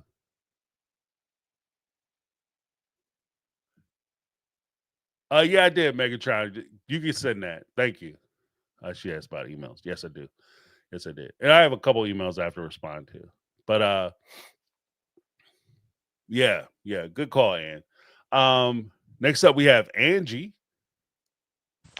Hey, James. I was just sitting here thinking about how you really hit the nail on the head a while back when you said this family needs to run from this show as fast as they can because it's going to be the downfall of them all, I think. And I think you're right about that. We've watched Robin and Kody pretty much just implode. And now we're seeing, people are going after Janelle for, hey, where's the money? Why did you sit and watch the money leave the way it did and not say anything? And Christine, seems like maybe there's cracks forming between her and David. Maybe he feels used. I don't know. And she seems to have some jealousy and anger with her kids for moving, and Janelle's building up part of the family over there, and turf wars between the grandmas or whatever. And then there's Mary, who's just kind of in her own private Idaho, and she just this constant acting like she's so above the other wives, and she's so above taking cheap shots or the gossip, but yet she continues to set up conversations and paint sips to let her friends take the cheap shots for her. I'd have more respect if she'd just do it herself. Thanks for letting me vent. I appreciate the vent. Here we don't shy away from the venting or the shade. This is the sunroom. You know what I mean? This is the sunroom because we throw plenty of shade, but But yeah, I think for the most part, I agree with what Andrew said. Like I have no notes given. I think that it's on point. Like I think that there's a point where with Mary and Christine, Janelle, even for them, reality shows can be detrimental moving forward. Like the challenge that they have with their involvement is that, and I want to say it this way, but I have to. They got hooked on the money. Okay, when push them down and shove, Mary, Christine, Janelle, they got hooked on the money. The money is there. It's providing a life and lifestyle that they like and that they enjoy. And they're going to try to keep it going. Like we've often said that Kody and Robin are desperate for the money and keep the show going. So are the other ladies. And we're going to be all the way honest. So are the other ladies. The other ladies are also desperate about keeping the show going because they're hooked on the money too. And the one thing about the reality shows, and I think this is a true across the board, and maybe you might be able to cite an exception, but it is just that, an exception. Reality shows take more than they give. So with a reality show, you can make X amount of dollars, you can make so much money doing a reality show, and you can pay your bills and you can live a different type of lifestyle. But a reality show will also take your family. A reality show will also take your life. A reality show will also take your reputation. It takes more than it gives you. And the things that you think you're getting are things like the monetary advantages, the opportunities. A lot of times when you look at those things, you ask the average person who isn't necessarily faced with these realities of being on a reality show or whatever, and you say, would you sell your reputation for, how much would you sell your integrity for? How much would you sell your reputation for? When people think of you and they think of you as far as your legacy, would you want people to be reverent about your legacy? Would you want them to have high opinions of you? Or would you be willing to sell that? So sell your dignity so that you could be able to maybe buy some nicer things, live in a better zip code. But when you pass away or, you're no longer on the air, or you're no longer relevant, people just remember you as a piece of shit person. How much would you sell that? How much would you sell your reputation for? When you go for other jobs, when you go for other opportunities, people will always reflect back to this experience and base their decisions as to whether they want to proceed with you based on their perception of you during this reality show. How much is that worth to you? And in the short term, it's like, well, I definitely would do it. I mean, after all, it's Dubai. But if you look at it from the respect of what you're going to lose, is it really worth it? Because once the money is gone and your reputation is gone, it's gone. And are you making moves? And if you're going to make moves, like, I had always said, like, I ain't no damn thief. Period. I detest the thief. But if I was going to steal, I'm stealing one time, and then I'm retiring in my non-extradition country and never have to work ever again. And they're going to do seminars about the way I got you. Because it's like, if you're going to sell your integrity, you should never have to work again. And that's my whole thing. Like, if you're going to sell your integrity, you're going to sell your reputation. You're going to, because once you sell your reputation, make sure you sell your integrity, your reputation, your dignity. Make sure you get a good price, because nobody is giving you that high price again. You'll never see them type of numbers again, right? And when you involve yourself in these types of shows, once your reputation and your dignity and your self-respect is gone, it's gone. And I don't care how much money you have in the bank, you're not going to be able to buy it back. And as an example of that, if you look at Kody and Robin, how much money do you think they need to invest to get their reputation back? How much money do you think they could pay out that you guys would start liking them? You guys start respecting Kody. I'll respect Kody as a father if he puts out $5-10 million. I mean, I'm not saying if he gives you $10 million. If he paid a public relations expert how much would that bill be for him to be able to get everybody to start liking him? I bet you a reputable PR person would say, I'm not going to take your money because there's nothing I can do to improve your image. Your image is dog shit. And that's what you're faced with. So that's why I mean, like, they got to be careful. And reality shows have a way of breaking families up. So, you know, even with Christine and David, they're trying to hide a lot of their relationship back. This could still, because the mind is a funny thing. The mind, even faced with challenges of things, like, I'm not going to tell you guys anything that's real. People are perceptive and they pick things up, even though you aren't necessarily coming out telling. Like, for instance, you guys been lying about your family for the last 20 seasons. And most people picked up that you guys were full of shit and your relationships were not functional, 19 seasons ago, 20 seasons ago. They told you your relationships weren't functional and they weren't working. It was doomed to fail, right? People pick things up. And even though I might not know specific circumstances, situations, or experiences that you have, I'm picking up certain things. So like, same, if Christine and David aren't telling us everything that's going on in their relationship, they aren't giving us the examples of situations or experiences which may be negative. If we start picking those things up and we start pointing those things out, that could explode your relationship. We're not going to be as forgiving as the person that you have vows with. And that's where the downfall of a lot of these relationships come into play. Like, even the strong ones, the healthy ones, can be destroyed by reality shows in the spotlight.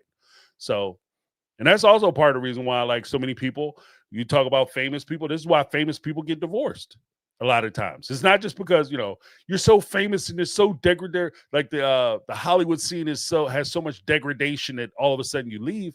No, it's just the fact that there's so much spotlight on your relationship. If you look at the successful marriages in Hollywood, most of them are with people who aren't sharing the spotlight. You don't even know, like, if I said, who's been married for a long time? Matt Damon. If I said, what's Matt Damon's wife's name? Most people wouldn't even be able to tell you. If you say, what's Ben Affleck's wife's name or wives? Jennifer Gardner, Jennifer Lopez. Why didn't those relationships work out? Why is Matt Damon married much longer than Ben Affleck? Because I can tell you all the problems in Ben Affleck's marriages.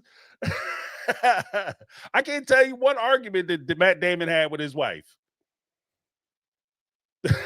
I'm just saying. Yeah, Tom Hanks, Denzel Washington. Good point, Lizzie B. You don't know who they married to. Right? I knew they were married. I don't know their wives' names. Actually, Denzel Washington's wife is also an actress, but you don't know that they're married. You understand what I mean? Like, so when it came down to it and he would do interviews, people weren't saying, yeah, last week when you got in an argument with your wife or you guys had a disagreement about the kids, and he has to relive that argument with another person or some media person or some news person, then that's going to create problems in your relationship. And that's what I'm saying. Like, these reality show appearances cost your family more than you're making. If Christine is happy with David and he's the love of her life, then that love, that experience is irreplaceable. There isn't money that you should be willing to take that's going to replace that love or that person, the loss of that love or that person. And that's what you're gambling with. So that's why I say, if you guys are happy in your relationship, this might be a time that you want to consider your relationship, especially if you have enough money where David's doing good with his own business and you really don't need sister wife money, then you might want to pack a bag, take off. Just saying, because you're playing with fire, and eventually, fire have a mind of its own. That's how you burn your damn house down. But next up, we got Candace. Hey James, it's Candace. I'm with you, James, all the way. This show is absolutely lame. It's god awful, and I don't even know why I'm watching it anymore. And I think it's because of this community, just hanging out, like watching your lives and everything. It's just fun to kind of like break it all down and just tear these people apart. So I enjoyed that, and I think your community is the most real, honestly, out of most of the YouTubers I watch. I kind of align myself more with your community and your take.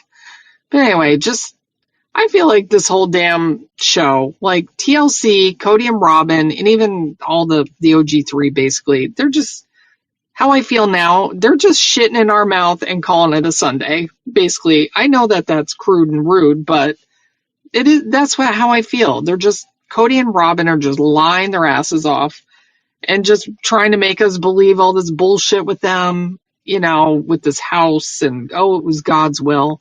Now, I don't think God really cares isn't trying to will you a home, a mansion. You know, they just wanted a bigger, better house and to show off their wealth. And that's what it's all about. They're just trying to create this illusion that they're these rich people. Anyway, that's it.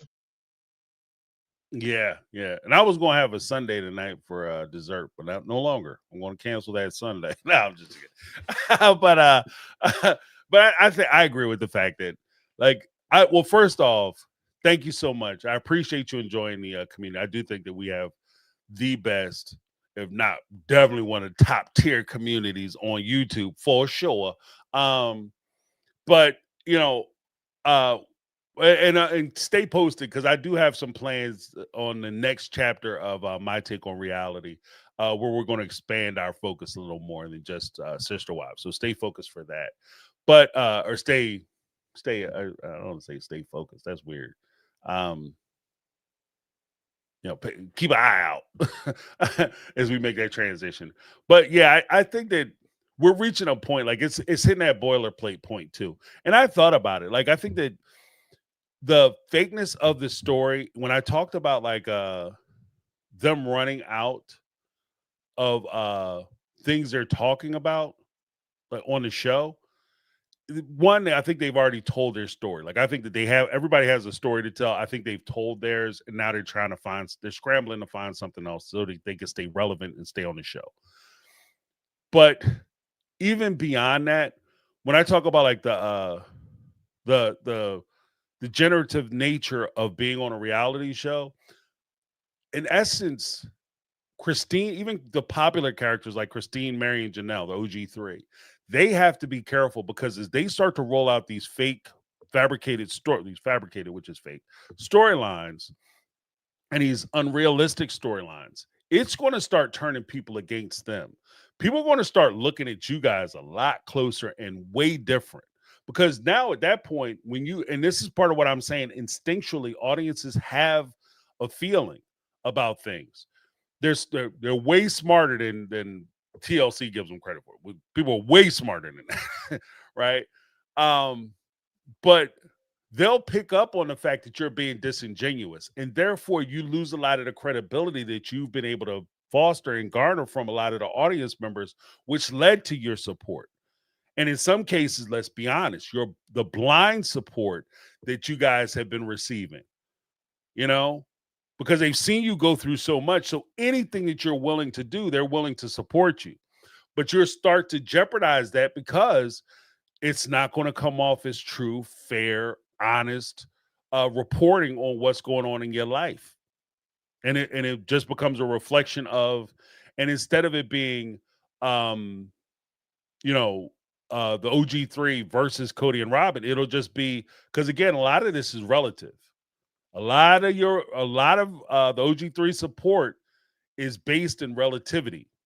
These guys are sitting next to people who are horrible folks. Or at least that's how they come off on the show. Robin and Kody come off horrible on the show. Their appearance and their public representation is terrible, right? So you get a huge pass because you're next to these terrible people.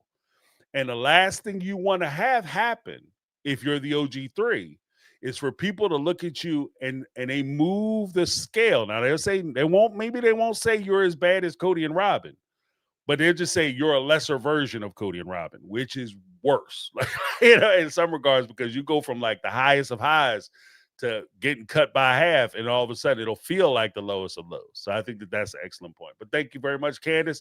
And Candace had another message, so let's check that out. James, Candace again. I was going to leave it with one speak pipe, but then I just started getting like so annoyed thinking about the whole episode. That's a whole lot of nothing. But I'm just getting aggravated thinking about Kody. Just, yeah, every chance he gets, he's got to put these little digs in. Oh, Robin always created a house, like a office for me, and my other wives could have done that, but they wouldn't. And I'm like, really, asshole, really? You never even were in their houses. You wouldn't even like stop by to see your kids half the time, and you're really gonna like slam them for that? They're just god awful people. I really think they're two demons, Kody and Robin, that are just trying to pretend like they're human sometimes, but they're failing big time. And I know Cody's doing okay on the Special Forces show, but I think the Terminator, a cyborg from the future, or from the whatever, yeah, coming back to destroy people's lives and destroy people, would do good on that show too. But anyway, that's just my take. That I don't care how physically fit he is. He's just a horrible piece of shit guy. All right, thanks. Yeah, the whole let's address it. We'll go back to front. The whole T1000 thing, right? Or T I think it was like a T103 or some shit. The first Terminator. In a crazy way, yeah, the Terminator would do excellent in special forces. The unfeeling, uncaring, he has a goal, he has motivation, nothing can stop him. He won't stop, he won't ever stop. Right? That whole mantra. The crazy part is that in the Terminator series starring Arnold Schwarzenegger, he had more compassion for except for the first movie, but like from episode like the second Terminator all the way through the other Terminators, Arnold's character as a Terminator had more compassion, on-screen compassion for that little boy as a cybernetic, robot, as a cyborg, than Kody is shown for some of his kids on Sister Wives. Like, that shit is crazy. The first part of it, though, where we were talking about the house and the wives, Robin was so nice, she put an office in the house and the other wives didn't do it. That not only is to justify why he's closer to Robin, but that's also a backhanded ass way for him to admit. And this is the weirdest part of the whole thing. You hang around with a liar long enough, eventually they get around to the truth. Like, they get to a point where they're starting to say the quiet parts out loud, and they're starting to admit that he was over at Robin's house more. Of course, I was over at Robin's house more because she set an office space for me. So when I went to work, I would have to go to Robin's place because she had an office for me, and that's where I would do work. That's why I was at her house so much. So now he's going back trying to retell and refashion the story because so much of it is actually coming out. And so they spent the last 5 seasons, they've been denying that, and clearly like the last 5-6 seasons, if not the entire time, that he's been spending more time at Robin's house. I spend equal times in each one of my wives' house. You can't tell me that foolishness because I go to everybody's house the same, and I don't give any special favors to any of my wives because there are no favorite wives. Right? Now he's going back because Robin is his true love and his only love and the monogamous love that he wants to have because that's the love that he be dreaming about because he thought a putty tat, right? So that now he's all about Robin. Now he's slowly starting to admit the truth. Yeah, I was over at Robin's house all the time, but I was at Robin's house because we had an office there. That's why I was doing over at Robin's house all the time. So yeah, I was kind of there all the time, even though I told you guys I wasn't. Like, that's the crazy shit that we're in right now. Like, I'm going to tell you one thing, then I'm going to tell you why that thing isn't true. I'm going to deny a thing, then I'm going to admit the thing, but then I'm going to come up with justification as to why I did the thing. And then I'm going to justify it even further by telling you why I told a lie, which makes it okay that I told a lie. That's where we are with this show. And it's devolving to that point. Like I say, this is just TLC basically playing in our faces. That's all it is.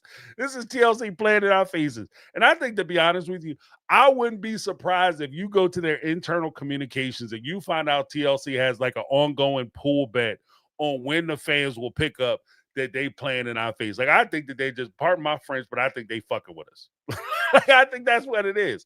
I think that they're intentionally doing this because they're trying to see how much we gonna take and how much, like, how long we actually gonna stay in it. When do you think the numbers will actually tank on the show? I don't know. I'm willing to bet. It's like a Deadpool for the show. Like, that's why I kind of feel like it's a Deadpool. It's got to be, because it's just too much where they just come out with like stuff that's just crazy for them to admit now. Like, if you, especially if you've been telling a lie, why abandon a lie? You've been telling a lie. It wasn't successful.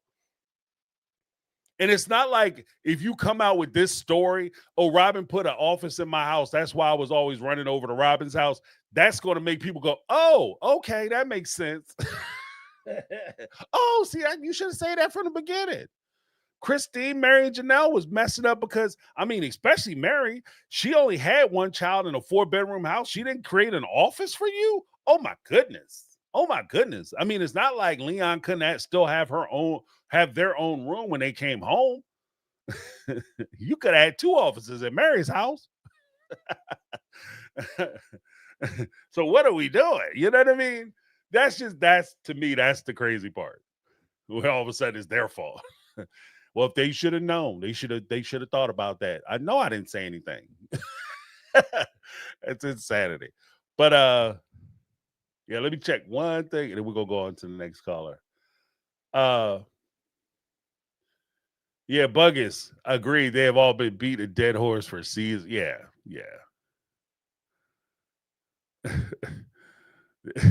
Beating this dead horse for seasons. Like, some of it's just like, why are y'all still there? Okay, everybody, you're complaining about, and this is the way it gets weird, because it's like you complain all the time about how he never comes to your house, how he's always over at Robin's house, but you're still letting him in the house.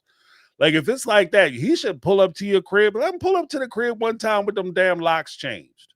He tried to key up in there. He calling it, babe, there's something wrong with my key. Oh, there's nothing wrong with your key. The lock is different. Babe, why would you do that? Why you change the locks? Oh, I figured you wanted to be out of the house. So go back to wherever the hell you came from. Why did we have that episode? Even there, like when Christine put him out, she quietly put him out. Like, she started rolling stuff out the house. She told him, like, you won't be in my special place because my room is special. She did tell him that to his face. But you didn't take his shit and start throwing it out the window. Like, that's the part where everybody was kind of like, you out there and start launching books. I ain't saying you got to throw breakable shit. I'm just saying, like, books and stuff like that. Though, you'll get the hint. He'll say to himself, and that's part of the reason why he wasn't in no rush to come and get the stuff, because you wasn't doing shit to it. Like, part of the reason why, like, well, we're going to keep it all the way a buck. Part of the reason why people were like, I'm going to go over there and get my stuff, because your stuff ain't safe with them.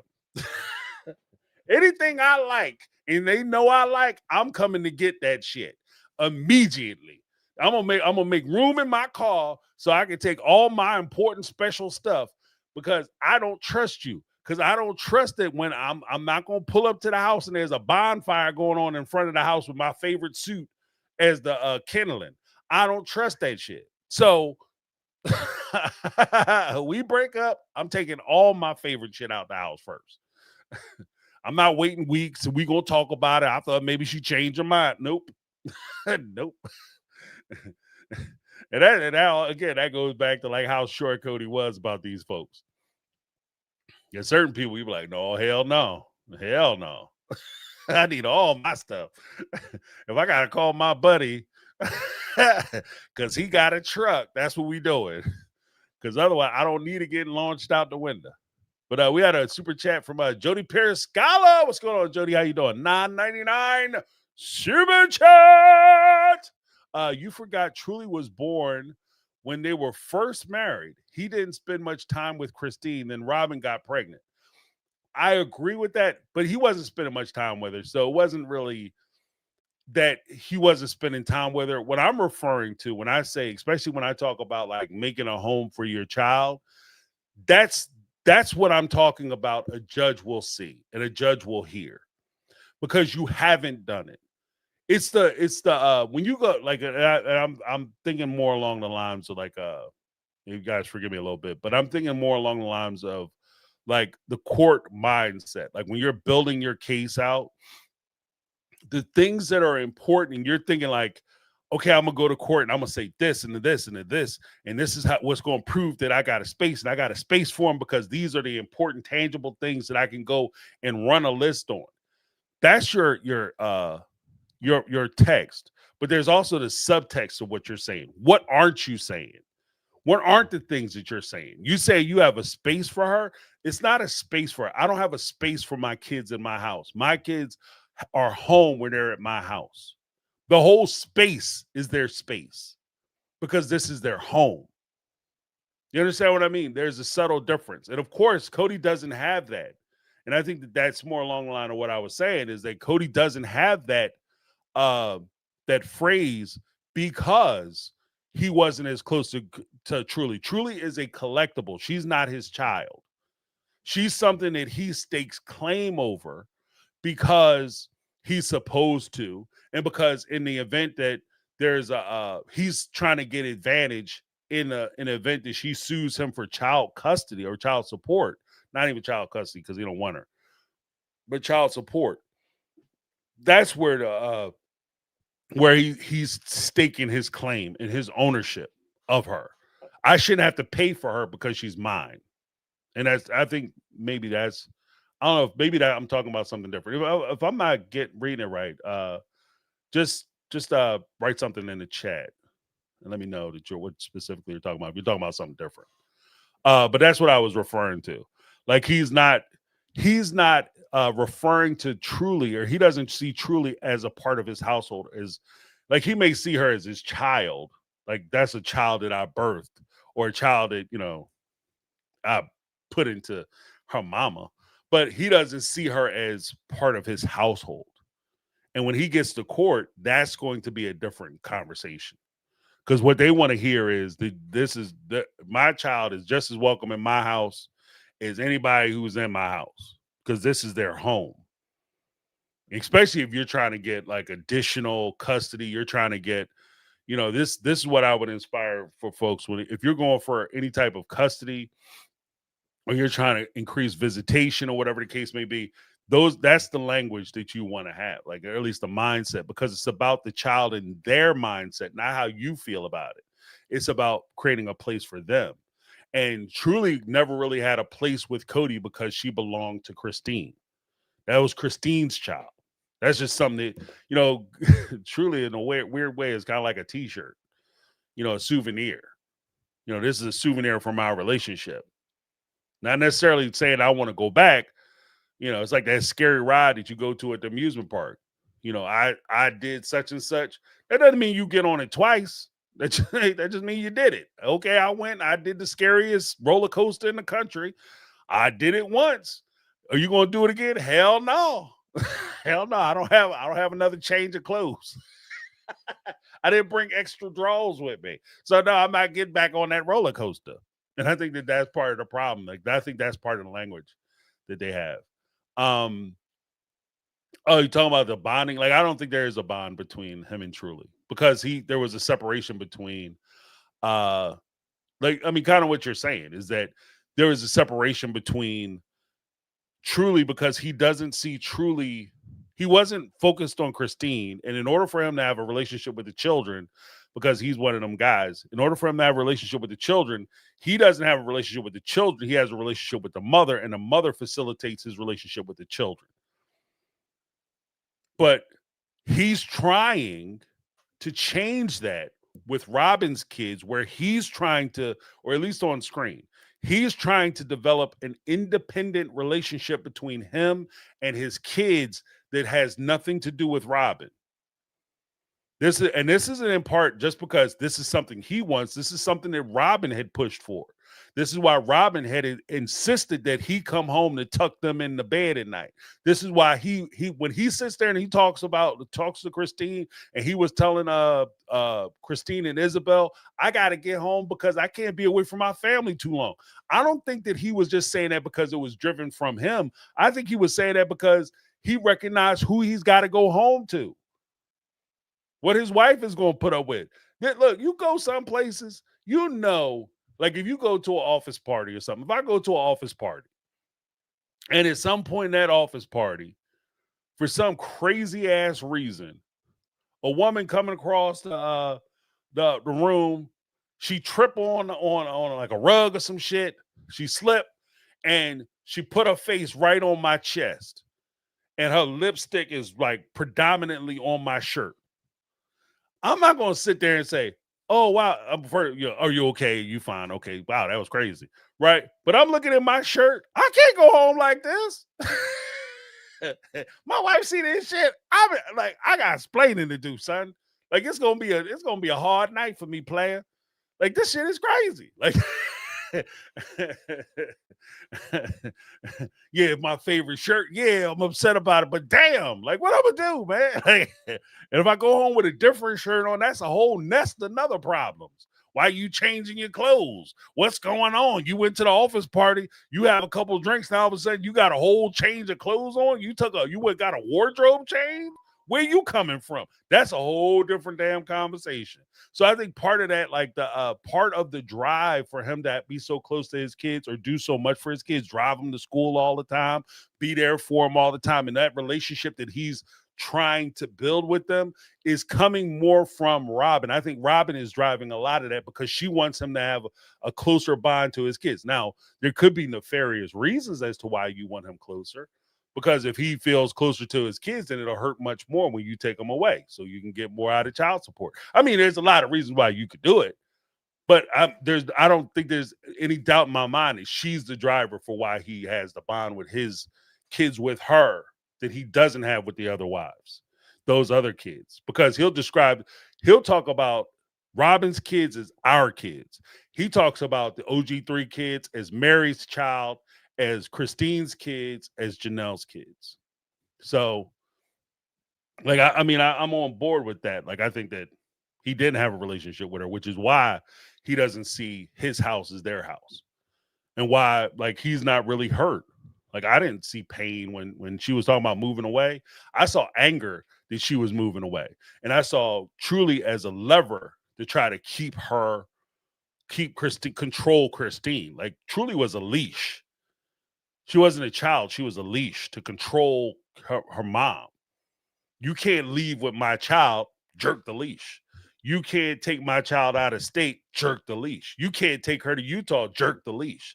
Because I want to spend time with my daughter, jerk the leash. She's a leash. She's not a child. And, courts hate that shit, by the way. So you get to court and that comes out, bro. It's going to be a hard afternoon. Okay, because the court judges hate that shit. You using a child as a pool toy? Yeah, they hate that. Good luck, buddy. But thank you so much, Jody. Always a pleasure. Jody Periscala in the house. We give Jody a little something, something.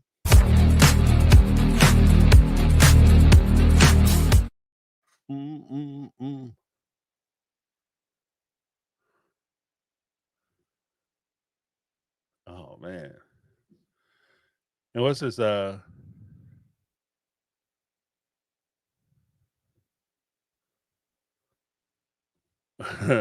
Caddy, who wants to watch the episode that says Aurora and her boyfriend decorate the Xmas tree? Not me. Not me either.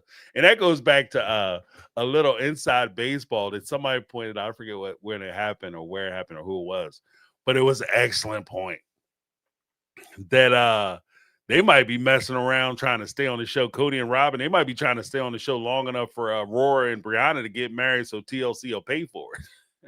Pay for the wedding. We need to do a wedding special. It's got to be super special. I mean, Christine had a whole wedding special. Why can't my kids have wedding special? We need to have wedding special. They need to be wonderful. In fact, they need to get married at a very expensive place in Flagstaff so that way it's commemorative to the family.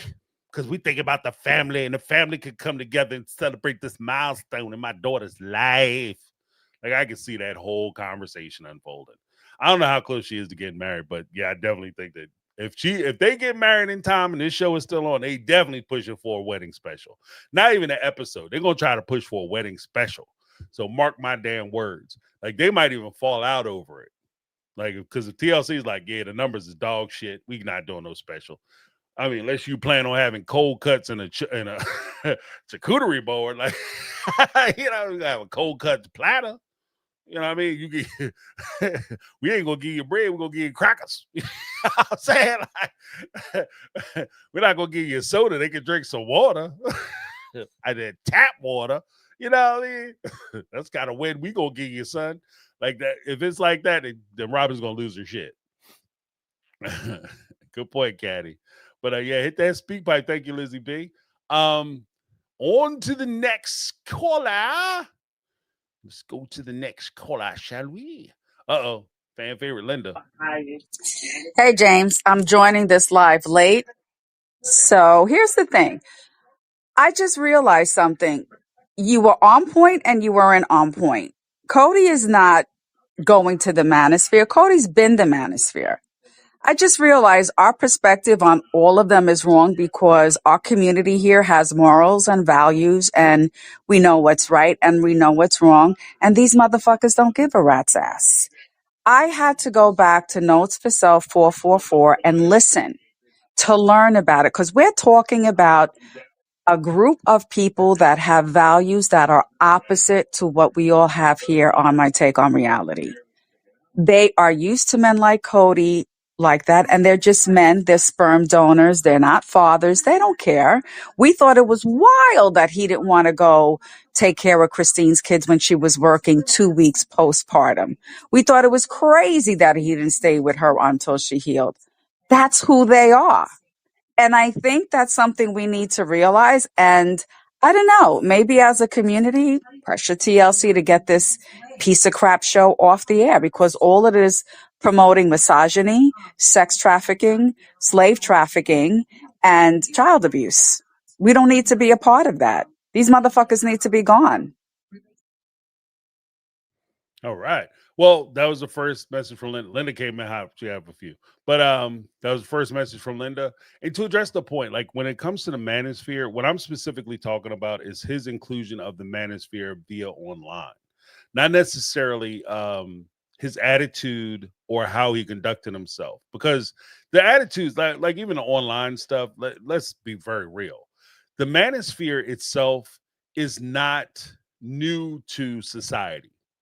It's relatively new in the online spaces in the sense that it's reached mainstream popularity and recognition. Like people know what the manosphere is, but historically we just would have referred to them as misogynists or male chauvinists or assholes. But now it's where you can actually make money. That's what I'm referring to. Like Kody is in a prime position where a lot of the things that we would say about Kody and his ilk on the show, the Manosphere group, are positives. Like Cody's attitudes towards women is a net positive in the Manosphere group. Cody's attitude towards his children is a net positive when you're dealing with those groups. Like we would look at it and be like, well, how come he wasn't there as a father? Like the things I was saying about like in your house, your home, your house and your home should be a home to your children. That's me saying that that's how I feel about my kids, how I would want my kids to see my house. Even to this day, I haven't lived with my parents in many years, decades now at this point. But to this day, I have a key to my parents' house. I could go to my dad's house. My dad's living there right now. I could go to my dad's house and key into his house right now.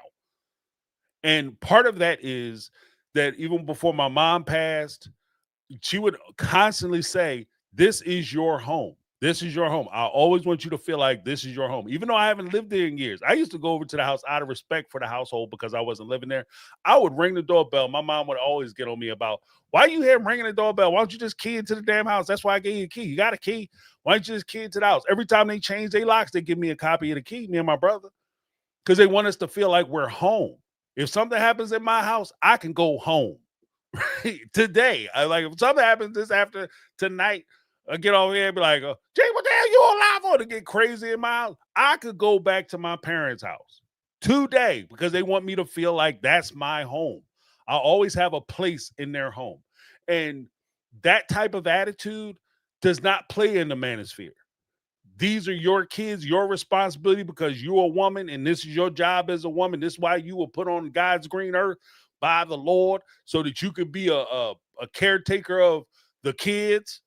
That's your duty and your responsibility. That plays in the manosphere.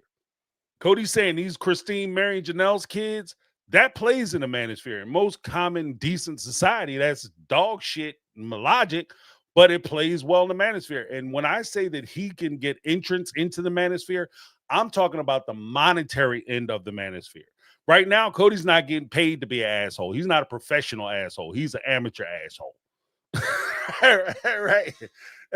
Well, I guess technically he's semi-pro because he's getting paid for the reality show. He's being an asshole on the show, but he's not coming out saying, I'm an asshole and I know it, clap your hands. Right? He's not doing it at that point yet. What I'm saying, when I say that he's trying to get into the manosphere, that's what I'm referring to. He's trying to get into the monetization side of being this way. That's the first thing. The second thing is I 100% agree. Like a lot of my observations comes from the understanding that there are people like this. And maybe I get it more because I'm privy to some of these conversations that happens in men's circles. Right. And maybe that's what it is. Maybe that's what all it is. It's just that I've seen guys and heard guys and talked to guys who have these types of attitudes. Like they'll say that shit. Of course, they'll say it in a group or company of other men, but they wouldn't come out and say this in the company of women. They would never acknowledge that. So yeah, absolutely, absolutely. Are there guys out there? For sure, there are guys out there like that. Kody's not by himself. The AUB people are not exclusive to this type of mentality. There's plenty of guys out there who have this same mentality. That's part of the reason why the manosphere has exploded the way it has in recent years, is because there's more guys out there. To be honest with you, there's more men out there who have these attitudes that any of us would feel comfortable with knowing they're out there. Like we wouldn't feel comfortable knowing that there's this many Neanderthals walking the planet still. And I think that's what recent events like the popularity of Andrew Tate and Fresh and Fit, Andrew, I forget his name, the other Andrew guy, the whatever podcast, the woman, Just Pearly Things, and a bunch of others. Like this is where there's another guy. That's a manipulation. I forget his name. No Fugazi podcast. There's a bunch of them. And their popularity is based in the fact that there are people who subscribe to it. And to be honest with you, it's crazy. And when I say this, I mean this. It is crazy profitable. These guys are making insane money. They're making insane money. And they're not making insane money because 4 billionaires are just giving them a bunch of money. They're making insane money because there are more guys out there than any of us feel comfortable with who support and believe what they're talking about. They're just coming out of the closet. They're coming into the light now. That's the only real difference. And then Kody's in a unique position where he might be able to actually capitalize off of that. And that's what I was referring to. So yeah, no, I mean, I agree. I think that am I surprised that the AUB has had guys like Kody? No. In fact, the only thing that it didn't even really surprise me when his nephew came out, Benjamin came out and said that Kody was actually the progressive one. He's not even nowhere near as bad as the other ones, the OGs in AUB. He's not even as bad as them. We look at him. He's the most terrible person, the evilest human being ever. He's actually progressive. He's the fun one. He's the fair one. He's the one that he's so generous. That is crazy. So yeah, but let's go to Linda too. Hey, James. Linda here. So I watched Special Forces last night because, I watch it on YouTube. I'm not trying to give him any type of ratings. And I was taking a good look at Kody. Now, there were rumors around all over the internet that he was allowed special food and his medication bag was bigger than the other ones. There's been allusion from 2 different podcasters. When I mean alluding to that, not an illusion. So I stayed laser focused on him, and I'm looking at this man's eyes, and this man's eyes are like, when a cat their pupils are wide because they're on, they're like they're not in attack mode, but they're very aware. So that their pupils get really big. That's how his was. So I was watching him, and okay, naturally, he wasn't a team player when they were taking out the injured soldier, which is why they missed the other casualty. But I was watching, he was laser focused on getting up and getting out, and he recognized his teammates' weaknesses, right? The two girls, I guess the guy was too heavy, and he's like, I'll take the front, you two take the back. But he was just so laser focused. And I'm like, is he on something? And I don't know if it's a combination of Valium or any other supplement, but it's almost. Oh, she got cut off. We're going to go to number 3. Hold on 1 second. So it's like a laser focus. And I kind of noticed that when he, in the second episode, when he went out and he is, oh, did I hear something? Yeah, you're just trying to get that screen time, that they called for everyone to come to the square. So as I'm watching him, I'm like, he looks like someone who got really prepared. I think you're right. I think whoever his handler is at TLC, they are making sure that they prep him for other celebrity events and challenges where he doesn't look like the piece of shit that he really is. They're trying to change that image. But like you said, it's him showing his manosphere side because, according to Notes to Self, he's not as bad as we think he is. She's seen worse. But I'm looking at that they're trying to, prep him, trying to get him out there because this is how he's going to continue to, earn his bread and butter and keep the checks coming in. Now, that being said, the way he's presenting himself on Sister Wives, he's showing his true, authentic self. I think the first 8 seasons, he sort of kind of kept it under wrap, but now he can't do that anymore. He is who he is. And what we see is what is really.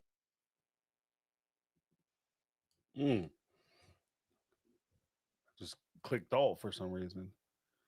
All right. We'll go to 4. What we see is who he is. He really is a narcissist, a misogynist, a real piece of shit, like most of these men in polygamy are, because it's God, it's them, it's their wife and their children. And their children are just, their tickets to heaven. I don't know what religion is going to really reinforce that you're just having kids to get you into heaven like stars in the sky, but you don't have to do shit for them. Now, getting to the wives, I think our frustration with the OG3, let's leave Robin out, is they were exposed to the real world for a good 15 years. I think 5 years in, get a clue. I think 6 years in, get ready to make a move. And 7 years, get the fuck out. You take your kids and you get out.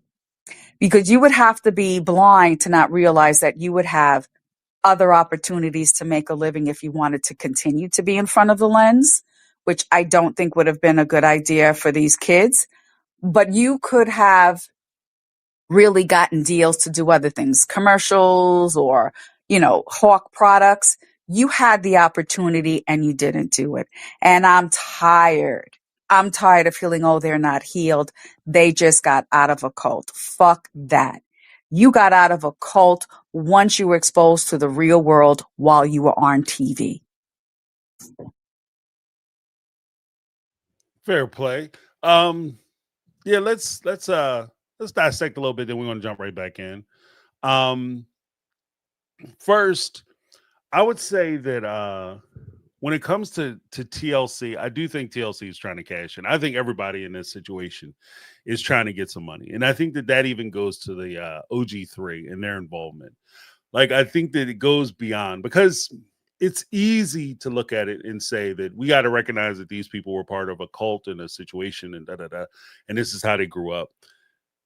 Circumstances can help to create a person, but they very seldom define a person. So just because you go through a certain thing doesn't mean that you're a particular person. Like some people will undergo certain levels of trauma or experience certain levels of trauma, and they go one way as far as their behavior. Other groups, other people will experience the same trauma, maybe even the same circumstances.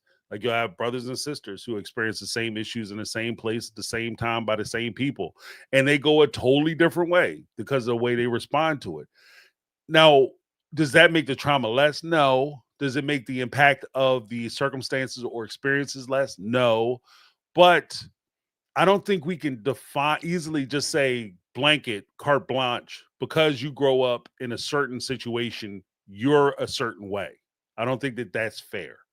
So, with that being said, I've never heard them or anyone who is connected to them, and I'm going to say that one more time. I've never heard any of the OG3 or anybody who is personally connected to the OG3 say that the reason why they underwent what they underwent or they went through what they went through is because of the way they were brought up and they were limited in some way. Just because you grow up in a you grow up in a bad situation, that doesn't mean that you don't have knowledge, wisdom, or drives or your ability, capacity to make different decisions. I say all that to say this. I don't know what caused them to stay, whether it was the religion, the faith, the community, the upbringing, or, and this is something that, a lot of folks won't say out loud, but I'm going to say it because I'm insane apparently, or it could have just been the money. Let's not forget, money is a huge driver because in addition to them growing up in this faith, they also were poor. They were also poor. So when you grow up and you live in poverty and then you have an opportunity to escape poverty, would you take it? Would you take it for you? Would you take it for your kids to give your kids a better life, to be able to provide things for your kids? Your kids suffer from food insecurity. Here you are in a situation where not only could you, provide them with sustenance and nutritious meals, but you can give them houses. You can give them homes. You give them the environment that you want them to grow up in. You give them the opportunity and ability to be able to go to college, go to get that extra education if they want so desire. You give them that ability. Whereas those things may have had the ability, the drive, the desire to go to college, but maybe the family didn't have the facility or the resources to send them to college. But if you do this show, now all of a sudden you're in a position where you can send your kids to college. Your kids can do things with their lives that you couldn't do. So I think that we also can't ignore that as a reality of why they stayed on the show as long as they did, and why they kept the family going, and why they lied to the because this wasn't, because even then it wasn't a rosy situation where everything was awesome. Robin came into the family and she somehow sneakily manipulated the family, tricked the family, and took the family away. There was no family before the show started. It was all a lie. It was a lie from jump. It was a lie from jump. They on the surface, because of, and I think that this might be a religious influx or a religious inspiration, because they grow up in Utah where Mormons are predominant culture there, and the Mormons typically, not all of them, but as a generality, they do care about how image is presented, how you're presented to the public. So the Brown family presented their family as the ideal family. So when people looked at them and, wow, you guys are amazing. You guys all get along. You guys are all wonderful. You're fantastic. And that influence, I think, took hold. I think that was part of it. But in the house behind closed doors, they weren't getting along. They were having problems. Janelle had already left for years. Christine was talking about leaving Kody before the show started. The only reason she stayed was because of the show. So it wasn't that they spent just 15 years, they got out and they saw the world and all of a sudden they changed their minds. They were already leaving. They were already packing their bags and shit. Then all of a sudden it was like, checks, you say? Residual income, you say? and they went with the bag. So, but let's listen to Linda some more. Now, all these years that you're on TV, please don't tell me you couldn't make connections with crew, with people that weren't in the AUB. Like you were no longer isolated. You were no longer in that one house with Mary being the evil stepmother or, the evil matriarch. All of them are at fault. All three of them. The one I have the biggest beef with is Janelle. Now, they say everyone grieves differently. We're not in the relationship. We only see what we see on TV. Well, you've chosen to show the worst, my friends. The fact that she allowed Kody to use Garrison's death as one of a 3-part arc to try to show himself as a grieving father when all he did was give us a biography. This is my life. This is what I did. Autobiography, right? This is what I did. This is how I made a living. This is who I was, like showing it to Robin and their kids. Why? Do you think we're interested in a spinoff with these two? They're like probably the most hated couple on reality TV. But getting back to Janelle. Janelle is someone that I would freaking love to interview, to get to know, because there's more to her than meets the eye. She has been the least authentic out of all of them. Oh, let's go to number. Well, I'll address part of that. I think that when it comes to the passing of Big G and the inclusion of Kody in that passing, I think that that's something that Janelle, she had to figure out for herself. 1, 2, I think that it's a situation where you have to give Kody enough rope to hang himself. Like, yeah, right, maybe I shouldn't have said that the way I did, but you have to give him the opportunity to shoot himself in the foot. Like, these guys are habitual rake steppers for sure, but you include Kody because it's the right thing to do, because he was Big G's father.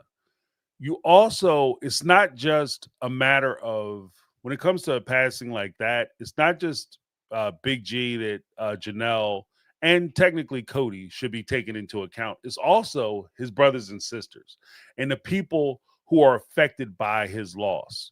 So if, this is an opportunity where I think Kody dropped the ball for sure, but it's just a reality that, when you listen to Janelle's daughter talking, and she says that, I had to cut my dad off. I didn't speak to my dad. I don't deal with him, et cetera, et cetera. And that's why I don't mess with him.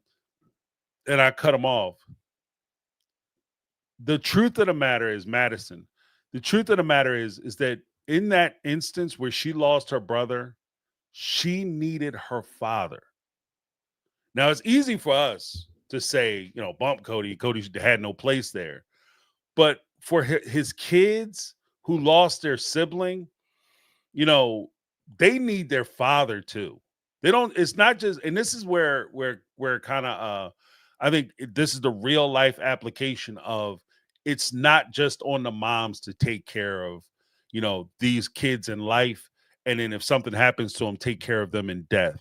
This is a joint responsibility. And the care and upkeep of your children, after the maintenance of your children after this type of loss, doesn't just fall on Janelle, just does the, and by extension, Christine and Mary, who aren't their biological parents. This falls on Kody. Kody should have been there for his kids. Now, granted, I 100% agree with Linda's sentiment that, Kody didn't do that. And he did turn this into like a look at my life, whose line is it anyway, who's the real Kody Brown and all that bullshit. And I do think that they're trying to spin this off into another show. And knowing TLC, who will spin off anything, okay? They will spin off anything. They think they can make some money, they'll spin it off. Will they spin this off Kody and Robin show? For sure. They'll spin it off. It'll feel like hell, have 6 episodes, but they'll still try.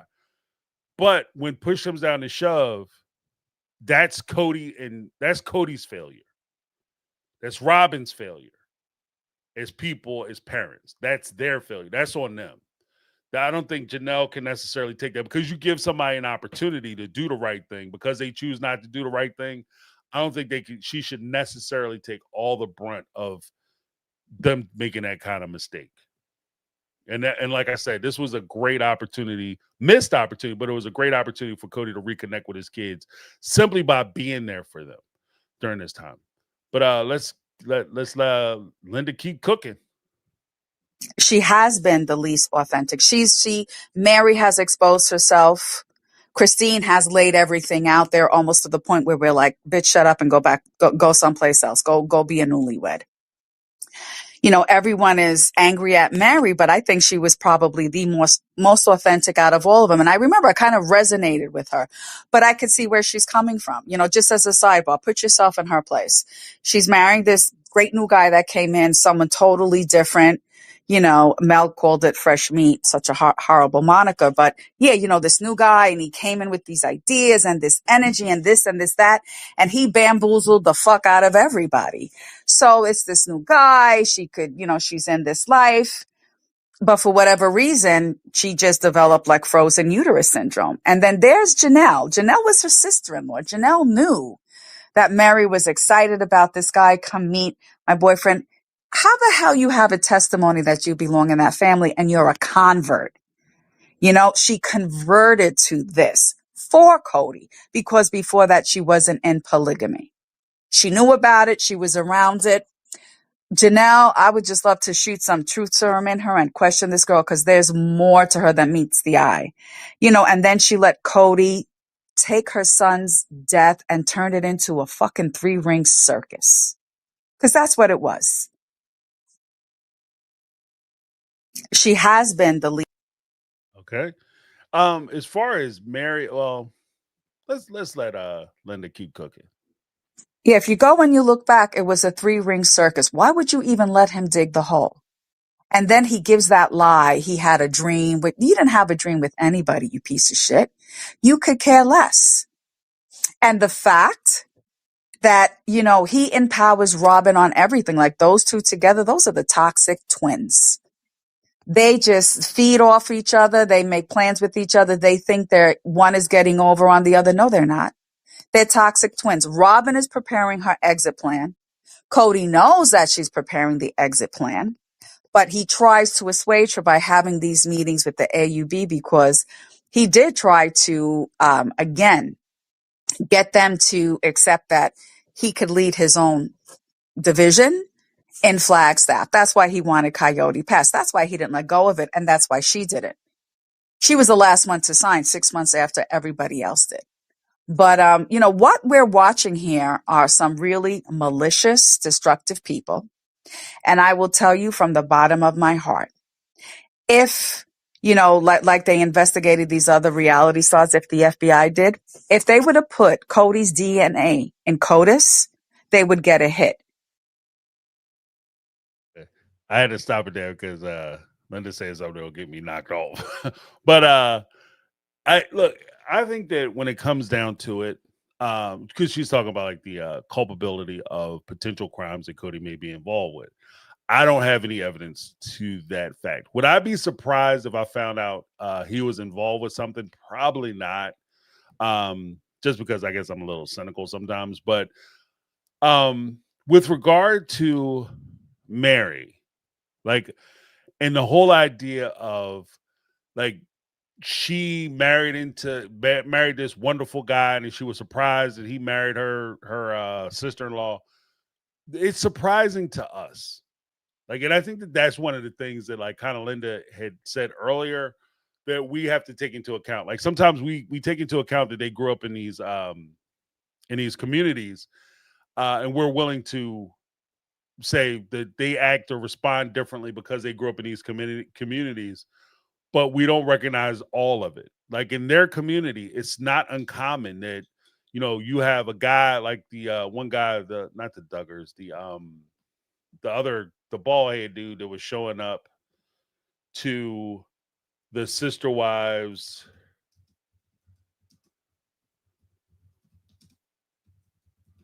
events. What's that guy's name? He married the two sisters, the Dargers. Yeah, the Darger family, where the guy married the two sisters. Like, this isn't uncommon. Like, for most of us, we'd be like, "What? You married two sisters?" And everybody's still walking around. What? People ain't getting laid out at the church. What? But with them, this isn't an uncommon practice. Like, it's not totally taboo or forbidden that, if two people meet a great guy, like there's guys who marry best friends, women who were friends or friendly before you marry one and you marry the other. It's also not weird even listening to Mel and Corey. Like, her dad married her friend from high school. So it's not like, for us, it's like, whoa, this is crazy. This is totally unseen. Mary thought that she was going to have Kody all to herself. That was never the plan. That's why, in my opinion, that's why Kody married her, because she was willing to do the thing that he wanted her to do. He wanted to have multiple wives. So to be honest with you, and I'm going not even so much be honest with you, but if we put it in piggish terms, it makes sense. If I know I only get one wife, then I want my wife to be everything. I need my wife to be everything. She got to be, cool in the bed. She got to be cool in the streets. She got to be able to get down in the kitchen. She got to be able to do this and do that. All the things that I want from a partner, right? My wife has to be that thing, right? Yeah, ironically, I do all the cooking, but ironically, she have to be all those things, right? And I have to be all those things to her if I'm going to be the only person she marries. Now, if I can marry 4 or 5 women, I can basically create an amalgam of the perfect wife by marrying multiple women in that situation. So my standards can be a lot more relaxed if I can have like substitutes and supplementals, So I got a wife who will let me get other women. That's the first step. Then the next step would be me going out getting other women. It starts to create the type of woman I want to eventually be married to. And that's where I think that like in that sense, I think we're giving Mary more of a pass than she actually. Like, I understand the hardship of it. I understand the realities of it. Like, you might agree to some shit, and then when people start doing it, be like, whoa, I didn't realize it was going to be like this, and it's something different. I get that. But I think that with Mary, she kind of knew going into it what she was going to get. But next up, thank you so much for that, Linda. When Linda will be back, because she left a few messages, which is cool. But we had some super chats come in. Super chats. So we had Lady D London with the $2 super chat. Kody and Robin wanted their own wedding special. Yeah, they do. Yeah, they do. That's why they keep talking about this. We found our love and it's so special. That's why we in love. Robin, will you be a monogamous with me, Robin? Because I want to be a monogamous with you. You be a monogamous with me. I'll be a monogamous with you, Kody, because you're a great monogamous, right? And they trying to build up this whole love story so that way they can try to pitch this huge love wedding special that they want to do for their particular episode at the end of the season. I tell you what, if they do a wedding special at the end of the season, I will not be watching that, and I will not be reviewing that shit. I'm not going to support it. I'm not going to support it. I don't give a shit what they say or do on that wedding special. I'm not going to do it because you don't reward bad behavior with positive reinforcement. If we watch that shit, we're basically saying, spin this bad boy off. That's the launching pad for them to be able to create a spinoff for Robin and Kody's show. Because if they have high interest in their wedding special, there's no reason to think they wouldn't have high interest in watching their spinoff show. Let's put it together, folks. We got to be more strategic. But I agree with you, Lady D. I think that is a thing. I think that they do. I think they are pitching that wedding special hard. And where they're going to try to run it is either in season 20, or maybe that's what season 21 is about. Them putting together their wedding. That might be like, you might have cracked the code, Lady D. That might be what season 20, you remember I said that they had already started filming season 21? That's probably what season 21 is about. Them doing their wedding and planning out their wedding and the things that they want to do. And then we get to sit around and talk about how, oh, she just want to do that because she stole that from Christine. Oh, she just want to do that because she's stealing other ideas. She's trying to show up to other wives. That's how they're going to be playing in our faces. That very well may be what season 21 is about. Thank you so much for the super chat, Lady D. Let me give you a little something. Outstanding. Outstanding.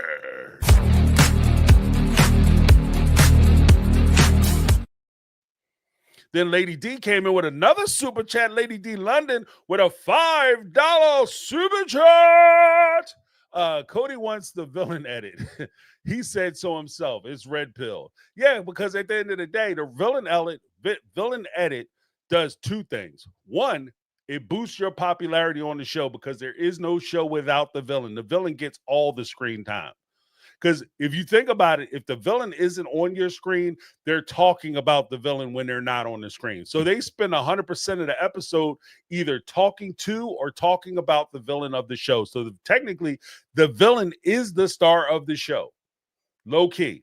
Two, again, in the manosphere, all his villainous traits will get him paid.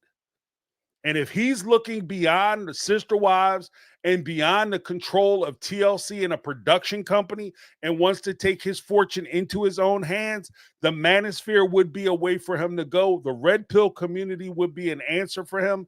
And at the end of the day, that would be the thing that would get him paid.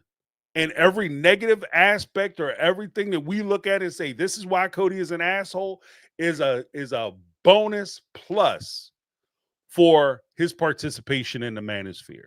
Those guys don't look at it like we looking at it. Oh, this is terrible. Why are you going to do his daughter like that? Let her go across the country by herself.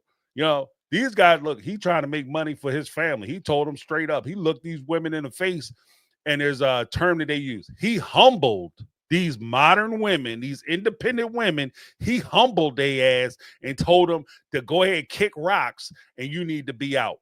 Because he was tired of dealing with them. When they wouldn't get on his program because he's the man, then he told him to get out. And that's why he's king ding-a-ling in the manosphere. Those guys love that shit. They'll eat that shit up. On Sister Wives, with a huge lady audience, hell no, like ain't gonna go nowhere. Ain't gonna go nowhere. On the manosphere, them guys eat that up like Fruit Loops. Yeah, put some milk in that, please. You know what I mean? Make it saucy. Them guys are nuts. So yeah, 100%, Lady D. Appreciate you. Let me give you a little something. Gotta find myself. All right. And then we're going to go to Tanya Cartel. Hey, James. Just what we were talking about earlier on Saturday at the members only roundtable when we started talking about Kody being in the manosphere and would he have been successful? You know, would they see him as successful even though all of his wives left except Robin? Yes, absolutely. He would. Because if you think about it, if he had not basically looked them in the face and said to them, like, you guys are getting in the way of my goals. I'm going to stay at Robin's house and screw all of you guys. He boldface said that to them. If he had given them like just an ounce of attention, just bare minimum, they would have stayed. They would have all stayed. Like, he told them basically to go kick rocks. And they still hung around for a little bit until they realized he was serious, and then they left. But in the manosphere world, he's successful because he's the one that pushed them out. They didn't leave like because he was being a patriarchy. They were going to stay. Like, he pushed them out. Even in our world, he was successful. I mean, if we really think about it, if he had given them 1 ounce of attention, they would have still been with him. The whole story would be different today. They would all still be with him. So as much as we don't want to see it, he's successful in polygamy. I mean, if you really look at it. I think that's a great point. Like when rubber meets the road, one, like we did talk about it. If you guys don't know, we have a round table, members round table on Saturday. We open it up, bring in as many people as we can to fill the table. It's an awesome conversation. We just have a conversation. Sometimes we talk about sister wives. Sometimes we go a little further. It's excellent time. It's noon on Saturdays, Eastern Standard Time. If you can, check it out. You remember, check it out. It's awesome. But as Tanya Kata, Miss Kata was saying, when push comes down to shove, he is successful in the manosphere because rubber meets the road. They didn't quit Kody. Kody quit them. And I know, like, oh, Christine put his shit out. Yeah, after he said, I don't want to sleep with you no more. And basically telling her, like, I don't want to be with you. And then he's been telling Mary, I don't want to be with you. And Mary, he basically put out. Like he sat down and had a conversation with her, told he was never coming back in the whole nine. Janelle cuss out, didn't go back to her. And he came back and he asked her to come back, but I think he was missing the money. You know, maybe the money and the benefits, like the side joint. But at the end of the day, you know, that makes him successful in the manosphere. And as Tanya said, as crazy as it is, she's 100% right.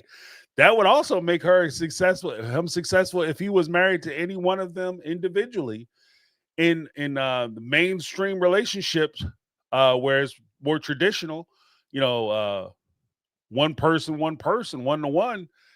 He would be successful. How many times you talk to somebody and be like, how long y'all been married? 30 years. Wow, how do you guys do it? How do you do that? That's incredible, right? We ask, and just traditionally, like even me, I ask, how long have you guys been married? The real question is, are you happily married? Because the only secret to longevity in marriage, if you want to have a long marriage, is simply don't get divorced. If you never go down and file for the paperwork and you never put the paperwork in and you never get divorced, it don't matter what you're doing or how you live it. You're still married, right? And technically, if you look at your anniversary dates, you guys are like, you know, I've been married for 40 years, having lived with her for 25. You know what I mean? He been married to Mary for 30 years. He wasn't he never went over to her house. He wasn't staying with her. They haven't been together. You know, they were maybe together for the first 20. They were still kind of knocking about doing things. You know, but I don't even think she got it on her 20th anniversary. When they went to Mexico, I don't think they were bumping uglies. So, you know, the real question is, are you happy? You've been married for 20, 30 years, 40, 50 years. That's awesome. You just didn't get divorced. Are you happy? And, because a lot of times we put it on a sliding scale. So she's right. You know, I've been married for 30 years. That's successful. So technically, Kody was he had 4 successful marriages, that just ended horribly. But then we have Tanya part 2. Hey, my second thought was when you guys were talking about the kids, Peyton and McKelty, and them wanting to make money off of the show and get paid for the show, and how the other kids are, working and earning their own money. I really can't be too mad at them for wanting to make money off of the show, because they should have been making money from the show. It's the same thing, the same way I feel about the roll-offs, like Little People Big World. Amy and Matt made so much money from that show. They went 25 seasons. And when we first were introduced to them, they were just like the Browns. Like, they were broke ass, like on bologna skin tires, as you would say. They were broke. And every single show was really about the kids and like the shenanigans and the little things that the kids were going through and getting into. Amy and Matt were not interesting. Same like the wives. Like, they were just not that interesting. It was more about the kids, both of these shows. So the kids should have been getting paid, or some money should have been put away for them, that they could have as adults. Um, but Matt on that show, the same as Kody, got very greedy, and in the end, like, you know, his kids wanted. He talked about, you know, the legacy of the farm, and in the end, his kids wanted the farm, you know, and he wanted, like, I think 3 million for the farm, and they offered him 1 million, and he was like no, and it ended up breaking up the whole family just because of the greed of him and his money. And so now these We have a part 3, so let's finish that up. third part. So now these kids are grown, and like you said, I think this is all they know. Like, this is how some of them, all they know to make money, and they're in their regular lives, and sisters' wives is what people know them for. You know, some people just want to be friends with them because of that when they go out in public. So it's like, why not? You know, they should have been getting money for this show, and it's just an unfair situation for the kids, and all for the parents. I mean, they're completely capitalizing on this show, and it's just not fair. Yeah, I agree. I think that when push comes down to shove, the when you start money chasing, it's a long and lonely road, and it's full of pitfalls and traps that you don't see. And I think that as they were money chasing, as they were chasing that bag, that's where the Brown family, you know, runs the risk of falling into a lot of the precarious situations, because you joined this show because you wanted to put your family in a position where they have opportunity. But like, even talking about like little Ariella, and I don't want to bash her because she's a baby, but you know, when she was running through the house and she was, yeah, it was a big house, and she was trying to be all involved and be president and be on screen, she watched her parents build their lives. Like her entire life, her parents have been on TV. And so it's not unrealistic to think, for her to think, that she's essentially not just going to inherit all the Brown family fund and money, but she's also going to inherit the ability to be on TV. Like, she might think that she's getting a TV show, right? And I'm sure they, like, between Kody and Robin, they've been telling her, like, we're going to get our own TV show, girl. You're going to be a star on our show. Hey, we're going to get money for you, too. We're going to keep that and steal from your ass as well. But the whole thing is that you might be leading them into a false dichotomy where they think that they're going to get one thing and they wind up getting something else. They think that something is available to them, and that thing is not available to them. You know, so that could actually be a little sad as well. Here is Takia. Hi, James. It's Takia.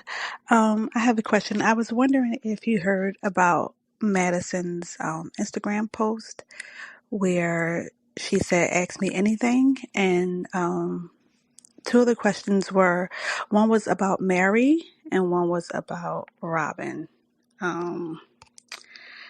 Someone said, "Do you talk to Mary? Were the rumors true that she was quite mean to all you kids?"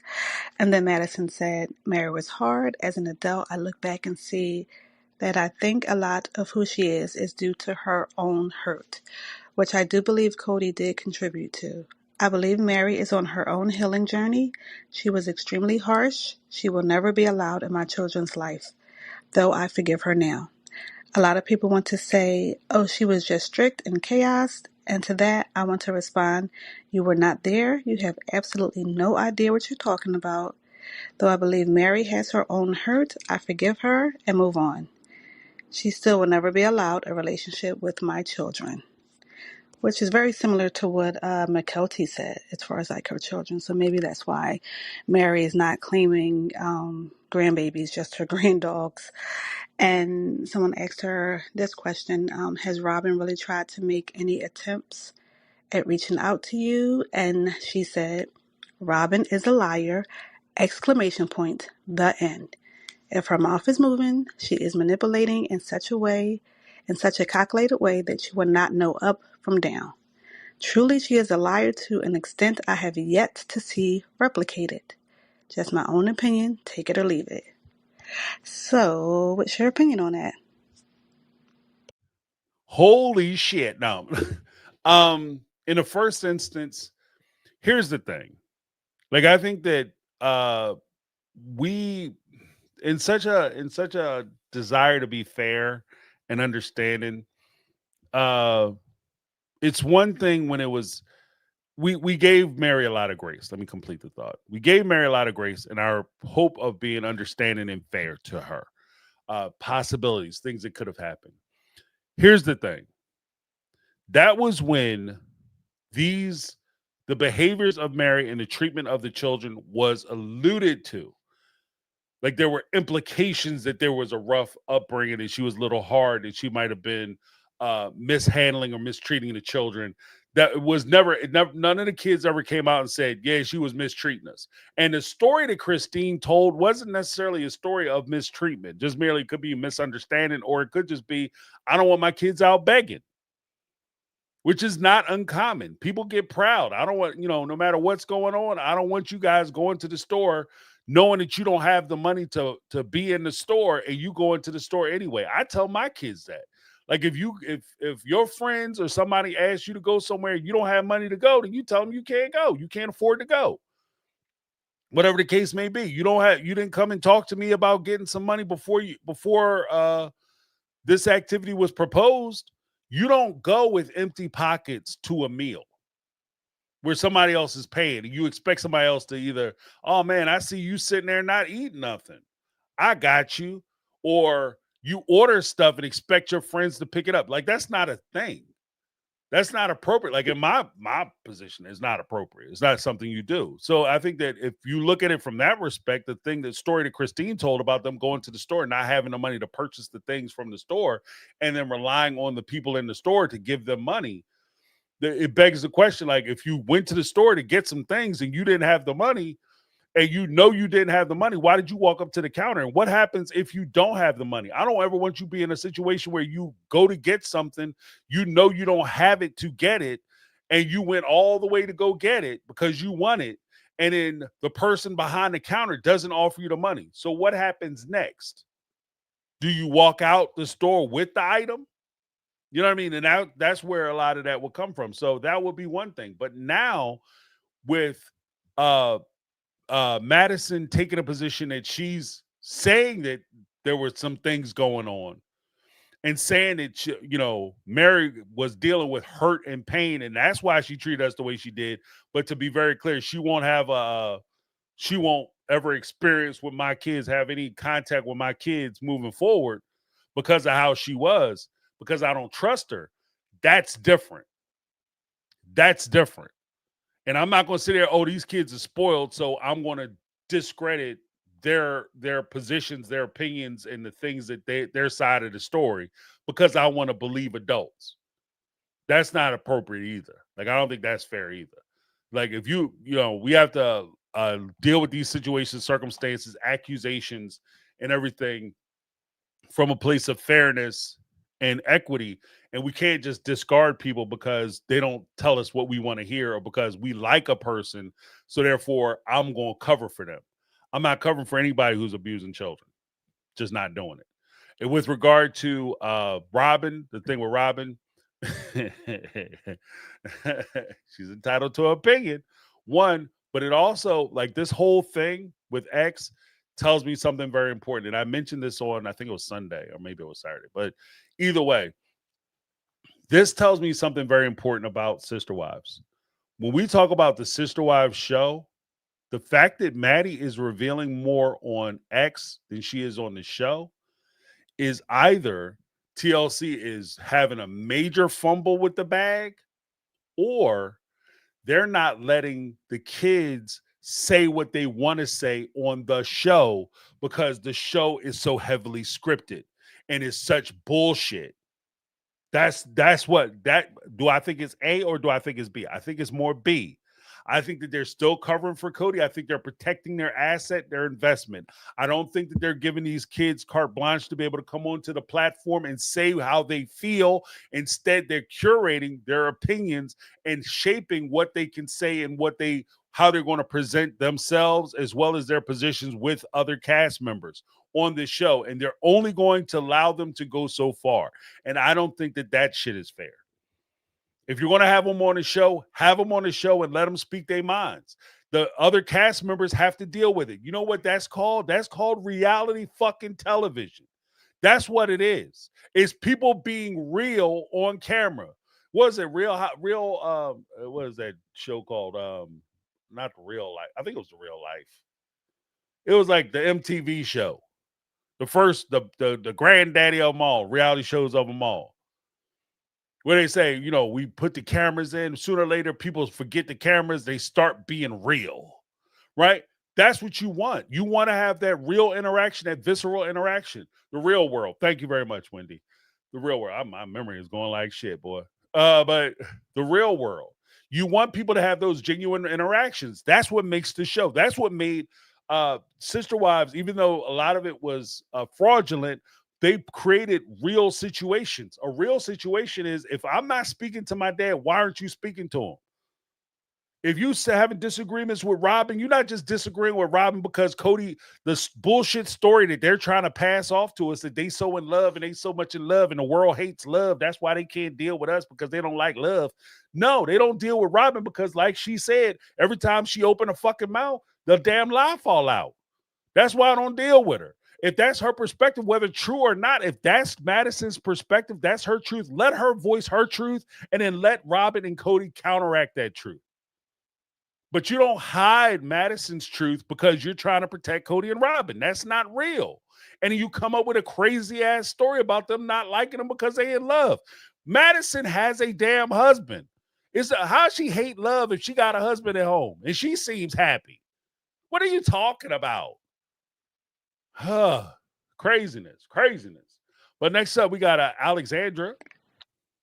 Hey, James, it's Alexandra. I'm just calling after reading Christine's book and seeing her talk with McKelty about how stories that she told in the book weren't exactly accurate. And the one I'm referring to is the one where she was talking about not having big O's until 2 years into the marriage. And then she tells McKelty later that that wasn't necessarily true. So based on that, based on all the other evidence that we see in front of us that they've been giving us BS from day one, I just think any book that any of them release, any interview they give, it's just all going to be a line of whatever. I don't believe any of it anymore. And I think that we're all wising up to it to different degrees. And, you know, we can keep watching the show for entertainment, but I don't think we need to necessarily believe everything that's said. I think they're not trustworthy actors at all. So that's my take. I think Alexander makes an excellent point. I think that's what the demise of the show actually will be. The cause of the demise of the show is actually going to be rooted in is the fact that not only is it not real or realistic, but you aren't trustworthy. You aren't trustful actors. So nobody believes you. So when things happen or you make statements, nobody believes you. This removes, like I keep talking about, like bringing up the whole stakes, like the importance of stakes in the and not just reality shows, but any media that you watch, books, movies, television, whatever, especially in the visual arts. Stakes are the most important thing. Why is this so important? What am I watching? And when push comes down to shove, if you're a liar, it removes the stakes, and it certainly lessens the importance of a thing if somebody does something offensive to you. Because one, I don't know if it actually happened. Two, I don't know if it did happen, if it's really significant to you and how deep it really hurts or it changed your life or how bad the circumstances are. So therefore, it doesn't mean anything to me, no matter what the person does. That creates a problem in your storytelling. Two, when you move into like what this show is about, when the show first started, I could tell you right off the rip, this show was about polygamy. It was about us learning about like this type of lifestyle. And when you look at it now and what the show is transformed into now, what is this show about? The show isn't about polygamy. This show isn't even about the after effects of polygamy. This show is about how much shit can this man and this woman do to these people and how much are they going to take? if you don't believe that, then the other option is this show is about the life and lifestyle of people who used to live in Utah. And that's best case scenario. Realistically, it's about nothing. But this will be the demise of this show. Next up, we got thank you so much for that call, Alexander. That was an excellent point. Next up, we got Jenna. What I don't understand is if Robin is so shy, why is it that she wanted to have a #1 bestseller? Why is it that she wanted to be interviewed by Oprah? Why was she posting videos of herself dancing in her teenage years? Terrible dancing. It just doesn't compute. It doesn't make sense.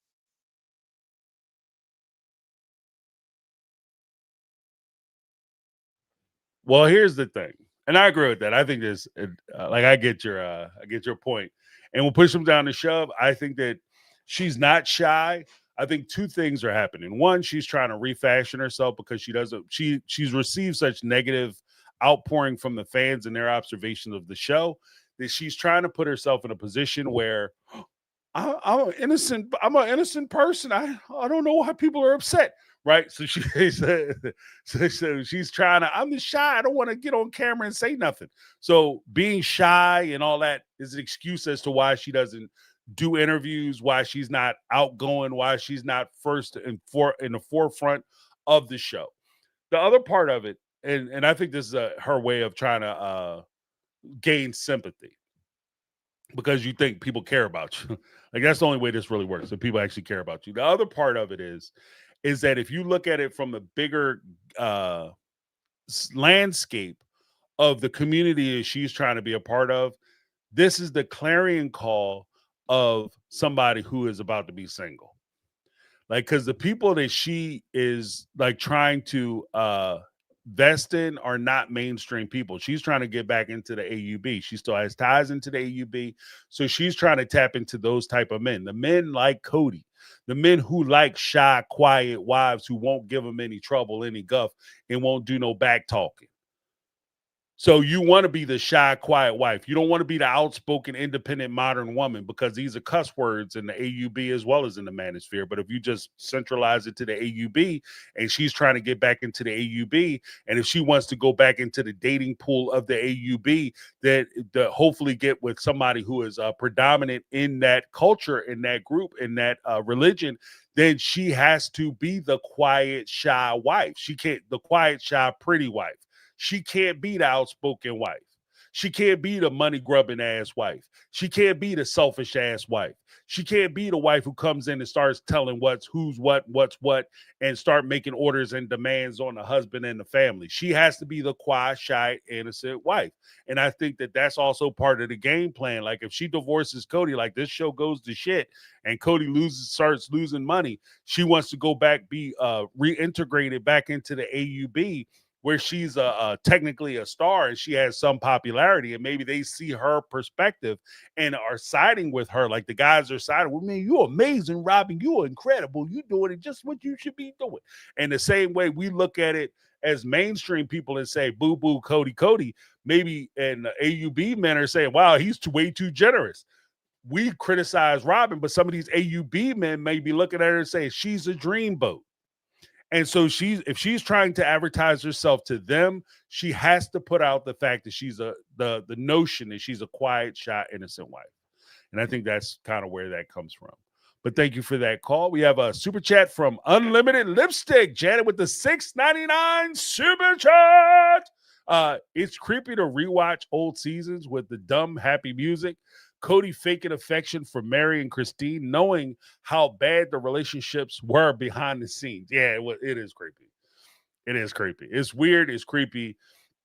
And it shows a lack of integrity on all counts. Because even as the wives, you might be excited your husband coming over there smooching up on you. You know, after a while, you start to catch the only reason why he's coming over doing this is because the camera's rolling. Because as soon as they yell cut or they say, okay, guys, we're going to wrap it up, and the cameras go, all of a sudden he's okay, well, I'm going back to Robin's house.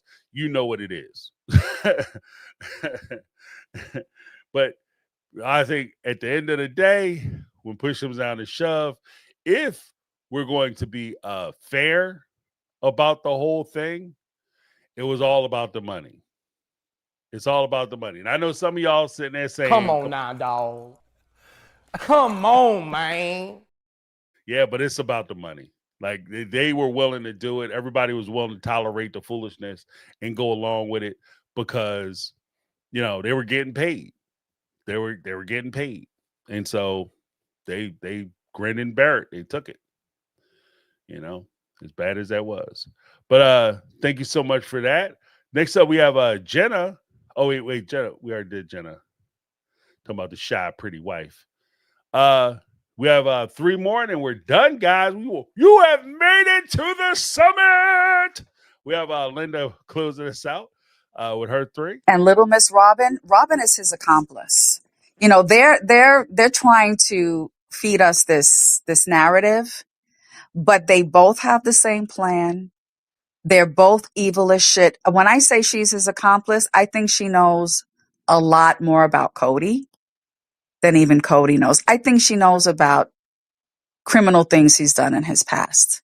I'm almost sure she does. And I wouldn't doubt if she's been an alibi for something.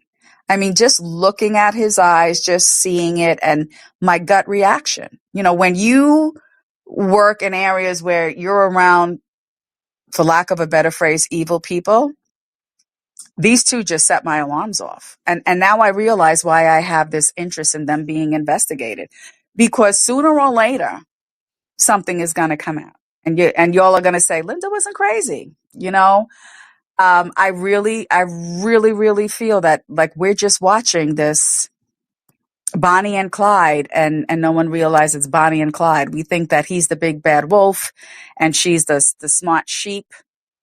Nah, these two are toxic twins. From the beginning, and these wives were idiots from the beginning. You know, she did her isolation. She did her plan. Come on. None of you went back and watched these episodes just to secure your family and your kids? Fuck all of them. Fair play. Fair play. I'm not accusing Kody of no crimes, though. I'm not going to accuse Kody of no crime. Kody has not been convicted of any crimes, nor have there been charges brought against either Kody or Robin. Full disclaimer.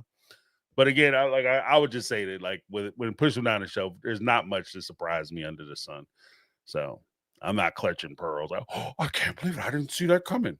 Oh, TLC would never air people who have committed crimes. Shit.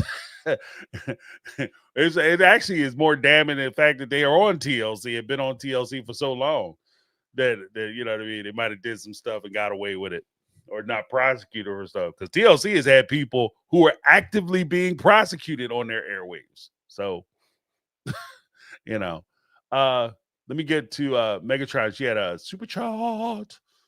Megatron super chat says Megatron 719 Autobots. $2 super chat. Scratch. Well, actually, Megatron was a Decepticon, but whatever. Scratch a liar, find a thief. We find both here, people. Yeah, you know what? There was an old saying that I won't say I loved it, but it was like something that just stuck with me when I was a kid. I used to hear it all the time. Like, if you'll lie, you'll steal. And if you'll steal, you'll kill.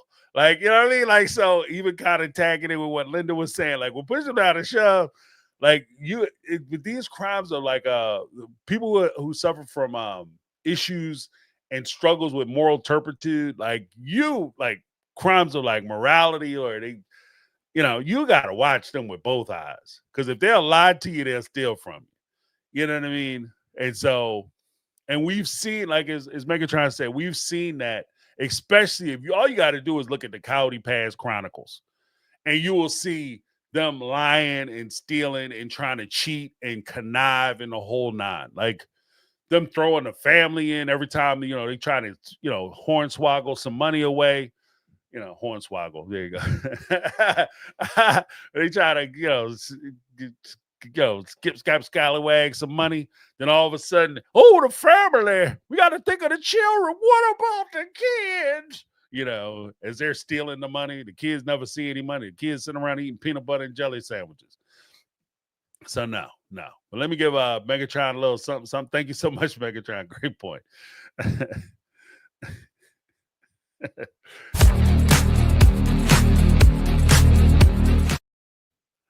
All right. And then we'll get to Linda's second to last message. Thank you guys for hanging out for so long. Make sure you hit that like button. If you guys are digging what we're doing, hit that like button. Let the player know that you like what I got going on. James, you're going to get your blood pressure up, my man. Come on, my favorite carpenter. I am watching the review you did yesterday because, I'm not watching this show. And I was doing something at a friend's house. And by the time I got home, I don't know, I was knocked out by 9:30. I can't, but I am cleaning my living room. I'm listening to you because, I got to catch up on the tea, and I am rolling. Now I know what I sound like and what I look like when I'm mad, because you big mad. I dare say you would grab each one of them and the chancleta, the slipper, would be flying at the back of all their heads, every single last one of them. And if TLC is smart and they have interns looking at your show, they better get a motherfucking clue, because nobody wants to see this shit. Monogamy. Are you okay? No, I want polygamy. Oh, listen, I saw a clip yesterday. Because, I just got to check up on it, but I refuse to give them ratings, where Robin said she was depressed. I never wanted to buy a plane ticket, go to somebody's house, and beat their ass as much as I wanted to beat hers. There's got to be a special place in hell for this woman. I know we all agree she did what she did for her kids. She had no problem destroying everybody else's life, but TLC just needs to give them money, stop filming season 21, and get out. Oh, we got another one from Linda. This will be the last one. I'm going to have to see this episode on YouTube or something else. What you mean dick pics? You mean Miss Prim Proper Mary was trying to be cute? Now, we all know if it was Kody, there'd be petitions flying, because I'm for equality on both sides. But Mary? Okay. I'm going to have to look at that episode and get back to you, because I've been hearing you ran for about an hour. So take some passion fruit juice, because that brings down your pressure. And don't let these people get you too irritated. But I gotta say, you got me laughing, brother. You got me laughing, my favorite carpenter. Because now I know what I look and sound like. Love you bunches. So there you go. I'm giving that introspective view of, helping people get to know themselves. Like when Push Them Down the show, like I think that what we were referring to was the direction of the show and where they were going. And just the idea that like they keep trying to drag this whole like, oh, we so in love. Will you be with me? Will you be a monogamist? No, I want to be a polygamist and all that. Like it's just crazy. It's played out and it's dry. Like nobody wants to see that. I don't think it would have played even early on. Like it's certainly not going to play now. Now that the show's in decline. They have to start doing things to try to make the show more real. As far as like I said with Mary, because it kind of strikes me too. It like when I said that because I said on Sunday, and I think I said before, that like the whole thing with them drawing like the eggplant or whatever, and making a whole episode about Mary drawing the eggplant, them kind of citing Kody and look, it's about Kody and ha ha ha, it's like Kody and eggplant and calling them names and making fun of them. When Push Them Down the show, one, Mary wouldn't have left Kody. Mary would still be with Kody if Kody wouldn't have kicked her out. Two, as much as I may say things about the other women, the truth of the matter is at least the other women have the courage to say what they're going to say about Kody themselves. They don't sit there and criticize. Like Mary sits there and criticize the Christine and Janelle for talking shit about Kody. Then she goes back and hangs out with her friends and lets them shit talk Kody. At least if you're going to say it yourself. Say it with your whole damn chest yourself. Don't let other people say it for you. Don't put yourself in a situation where other people are talking shit about you, because that gives folks the impression. This is why so many people have the impression that if Kody were to take Mary back, she would go, because you're trying to leave a damn door open. You're not burning the bridges down by letting your friends talk shit. You have plausible deniability. They said that. I didn't say that. You know, I would never say that. When Christine and Mary said things, Christine and Janelle said things about you, I criticized them for talking out of school about you, Kody, because I don't believe in that kind of thing, because I love that, you know, I love the family so much. And I just want to be a part. Like that. That's why so many people are so quick to say that Mary wants back in. The whole thing with this is that, and where it's crazy troubling to me, is that if Kody had not put them out the way he did, they would still damn be there. They would still be there. Kody put them out. They didn't leave on their own volition. He created a circumstance or situation which essentially forced them out and forced them to make the decisions that they made. And that is actually a sad part about it. Like that's what makes the whole thing very, you know, not depressing, but it makes it kind of makes you take a step back for a minute, because the truth of the matter is that he's done some horrendous things on the show and they didn't go anywhere. You know, it wasn't until he absolutely drew the line and said, yeah, I'm not coming over no more, or I'm not even going to try to do the least little bit of stuff I was doing. I'm not even trying to do that anymore. That's when they decided to head up. So, you know, so rough. But yeah, thank you guys so much. Let me just check one more thing before we go. You know, it's been an awesome night. I appreciate everybody who calls in. Depending on how things go, is we're at 3:20 now, 3 hours and 20 minutes. Holy smokes. We might have to curate a little more, but we'll see. But keep sending those speak pipes. I appreciate those. Before we go, let me give a huge shout out to everybody who left the speak pipe. We had Janet, Zuzu, Mary, Anne, Angie, Candace, Linda. Of course, Linda was in the house. We had Taki. We had Tanya Carter up in Tanya Carter. Linda. I think I said Linda already, but she left a good amount of messages, so she gets twice. And then, of course, we had Alexandra. I appreciate you guys leaving speak pipes. Now, I also want to recognize folks who left super chats. Thank you so much for the super chats. Appreciate you.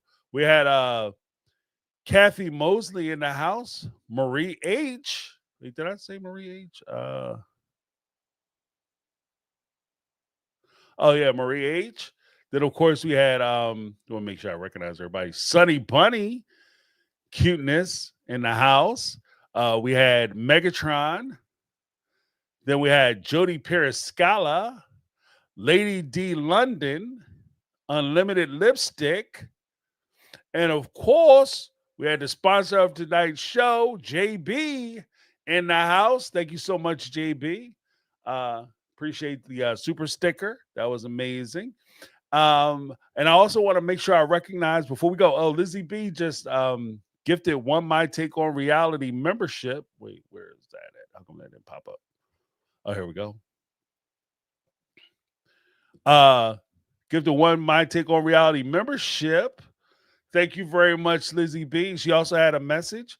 Actually, let me give Lizzie B her recognition. I thought it was the same thing, but give her Lizzie B a little something. Appreciate you, Lizzie B, with that member.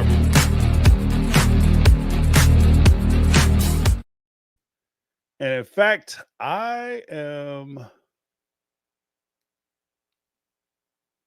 Hey, hold on, let me see. Gotta find that. I am going to give, because you guys hung out with us so long, I'm going to give some memberships too, because I figured out how to do it. So I gifted 5 memberships. Welcome to the crowd for those who received it. Celebrations. Make sure you tune in on Monday or Saturday at noon for the members live roundtable. We do a live stream roundtable. Members get to come up, call in, and we can talk it out about sister wives, whatever. It's a good time. Then we'll have like on Sunday. I also I'm going to try to do a watch along. I can't watch it necessarily with the sound up. I might be able to watch it with you guys. I'll be watching it. You guys will be watching on your screen, and then maybe we can slide some comments between each other. I'll set up a live stream for that, and then we'll jump on the big live after show party. It'll be awesome. Thank you guys so much for that. Then we have Jody Periscala in the house. Please give us a hint on your other topics or ideas. Well, I was going to, let's just say it'll involve some Reddit posts and things of that nature. I'm going to try to put those together and give my opinion on them. Hopefully you guys will tune in for that. Because it's, like I said, we can have bigger conversations other than just how horrible Kody and Robin are, which is fun, but it's you know what I mean? It is what it is. And we want to try to keep things moving right along. So it should be fun, especially with the way I plan on doing it. So stay tuned. Stay tuned. Trying to put it together now. But thank you so much, Jody. And then, like I said, I gifted those memberships. Hopefully you guys enjoy it and use them in good health. But thank you so much for the mega mods in the house. All right. We got Lizzie B, the OG Triple OG, Mega Mod Squad. Then we have Caramel Cuties as well as Brittany, not Brittany. Appreciate you guys. Thank you for all that you do.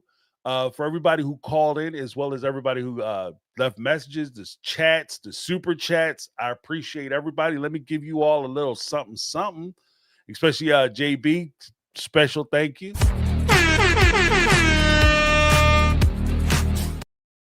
All right, guys, that's my take.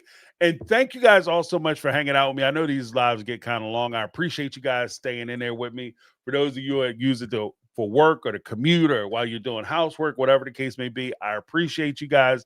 The Rewatch crew, big salute. Thank you so much. That's my take. This is James. That's been my take on reality. Fudge my ending. But guess what, y'all? We